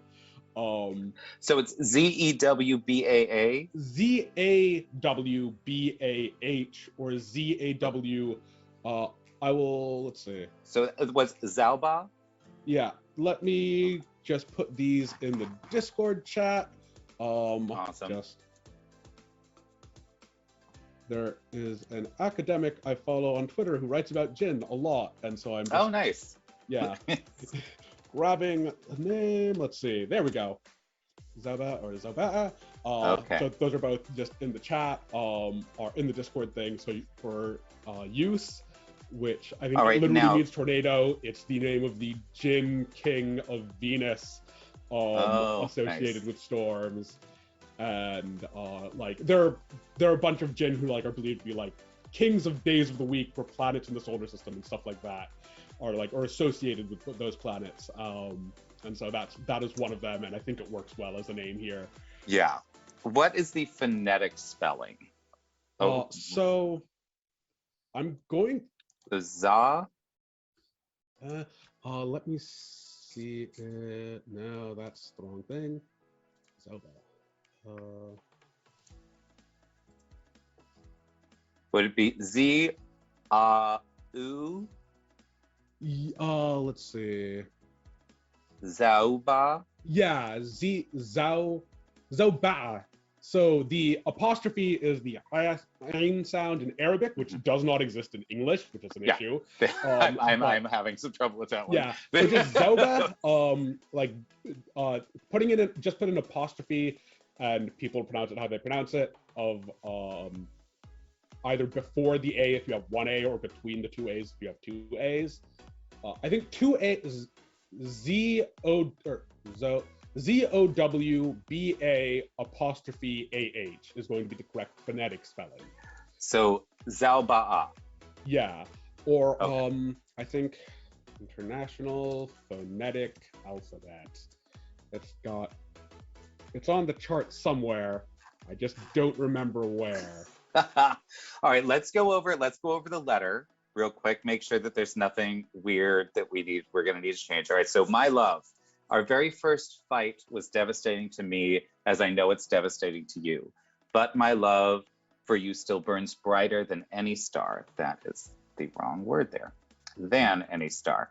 Brighter than the moon, brighter than the sun itself. I will sing your name to your companions, the four winds themselves. I love your strength, I will sing to the north wind. I love your heart, I will sing to the east.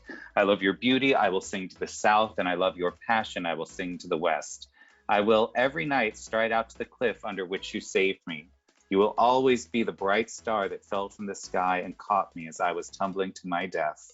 You saved my life that night. You saved my heart every night afterwards. I will love you with the power of a tornado. My love will shine like the lightning. Let's see. That cadence isn't working for me. My love has, there we go. My love is the power of the tornado. My love will shine like the lightning. My love, that's better. My love will carry you towards the future on its powerful breezes, and my love will calm you as we stand at its center like the eye of a blazing storm.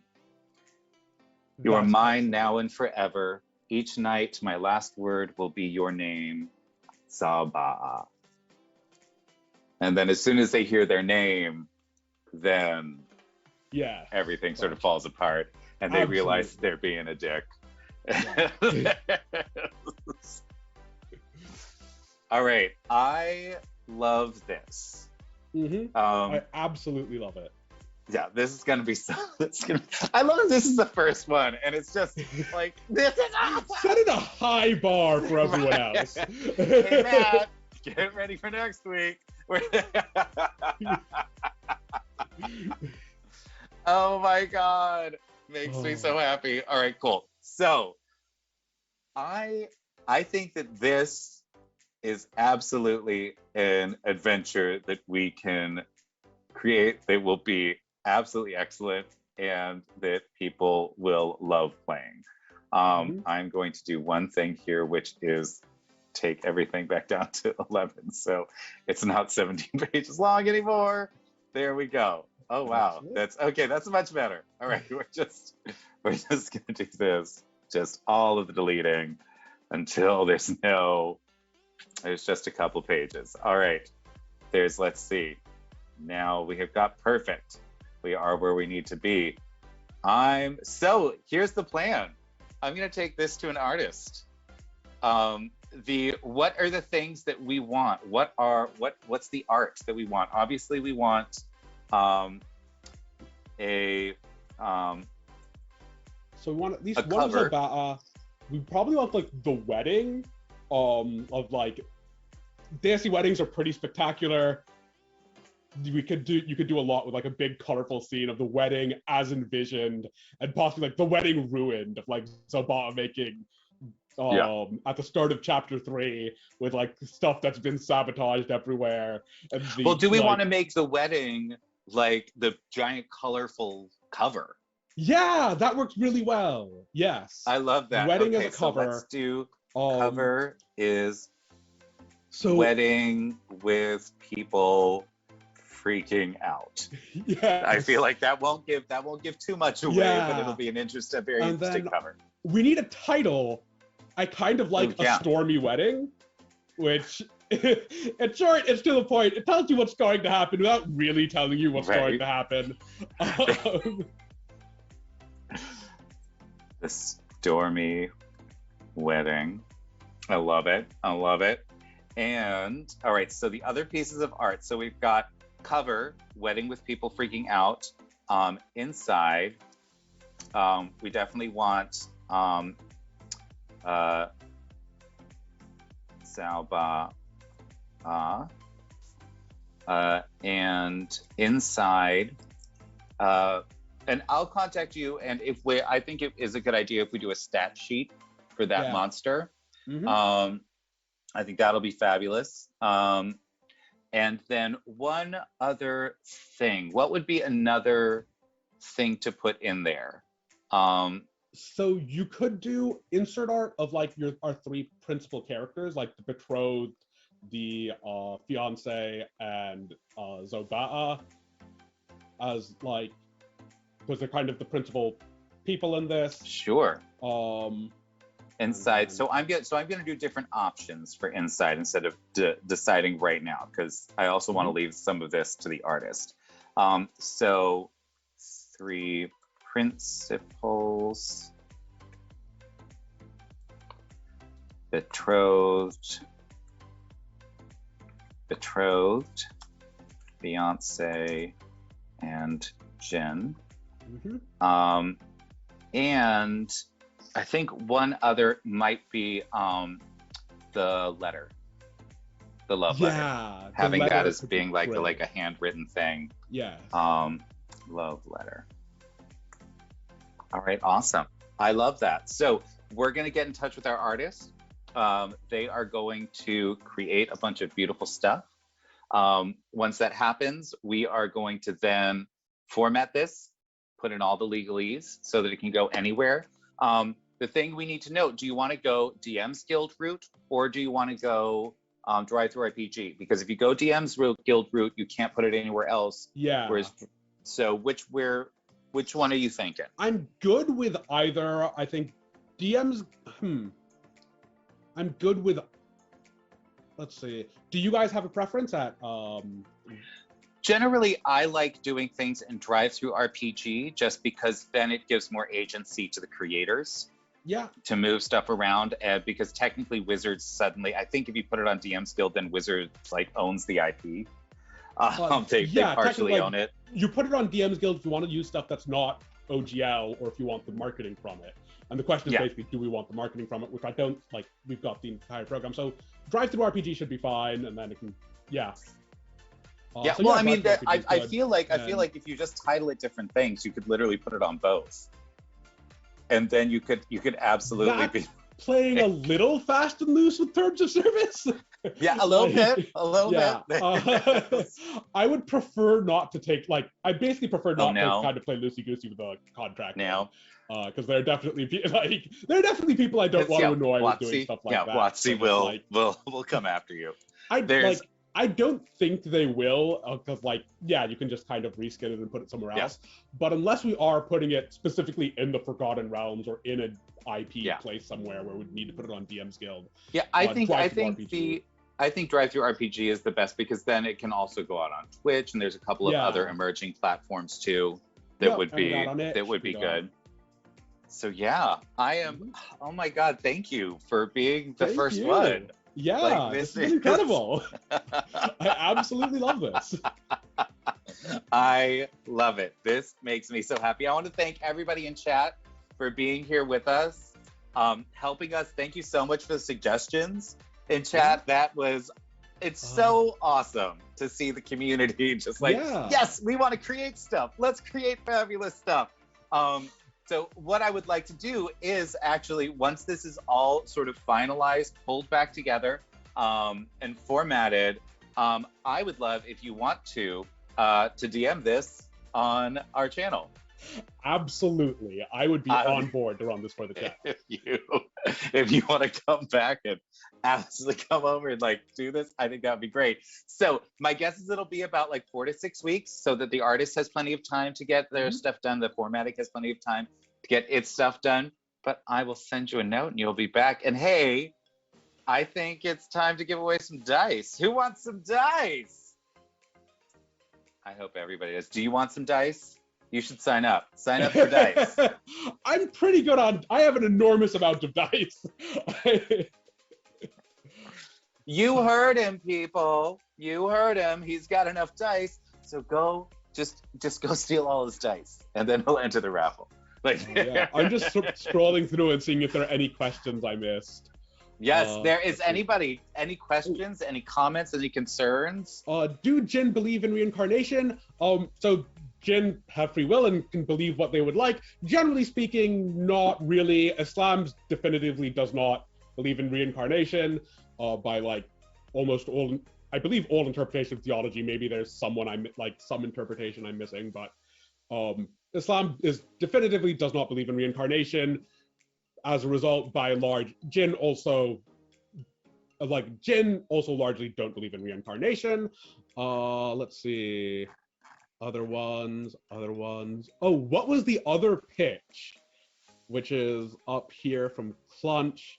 The other idea was the party inadvertently saves a Jinn, and in trying to give them their reward, the Jinn accidentally plunges them into more trouble, like into a dungeon where this reward is. So it would be something that's a bit more standard dungeon crawl-y, but with a friendly-ish but not very powerful Jinn. Yeah, I am super excited that we went with this. Yeah, like, this was incredible.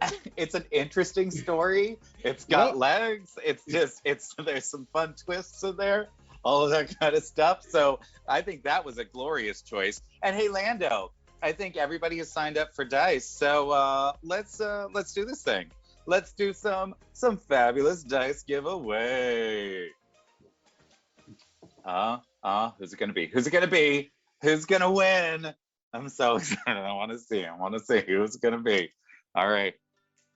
It's reloading apparently. It is, so we'll just do a little tap dance. We're like, hey, go get you a shirt from Gemmed Firefly. DM Charlie won it again. That's like the third time DM Charlie has won it in like the last month. Look, you are yeah, at the very least, DM Charlie is building a very impressive dice collection. Yes, absolutely. DM Charlie, I will send you a DM and we will get you some more fabulous dice from Phoenix Dice. I love it. And hey, another shout out to Gemmed Firefly. Go get you a fabulous shirt or a fabulous mug to help support this kind of content where we are actually going to be creating fabulous adventures that you can then purchase to support all kinds of fabulous creators. Yay! And with that, I think it's time to go a-raiding. And remember, when Planet Allies raid somebody, we let them know what we are bringing to the potluck. I think that, who do we have in here today? Let me see.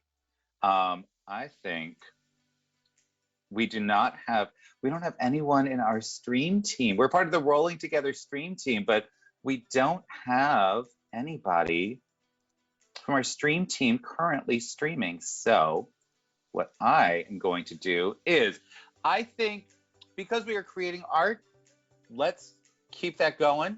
We're going to send you over to Evan Blair Art, who does amazing, amazing stuff.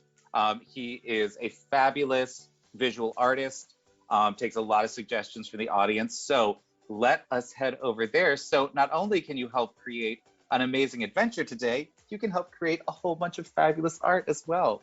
Yay! It's going to be delightful. And I am going to bring a pouty Jinn to the party. And we will see you all soon. Mwah!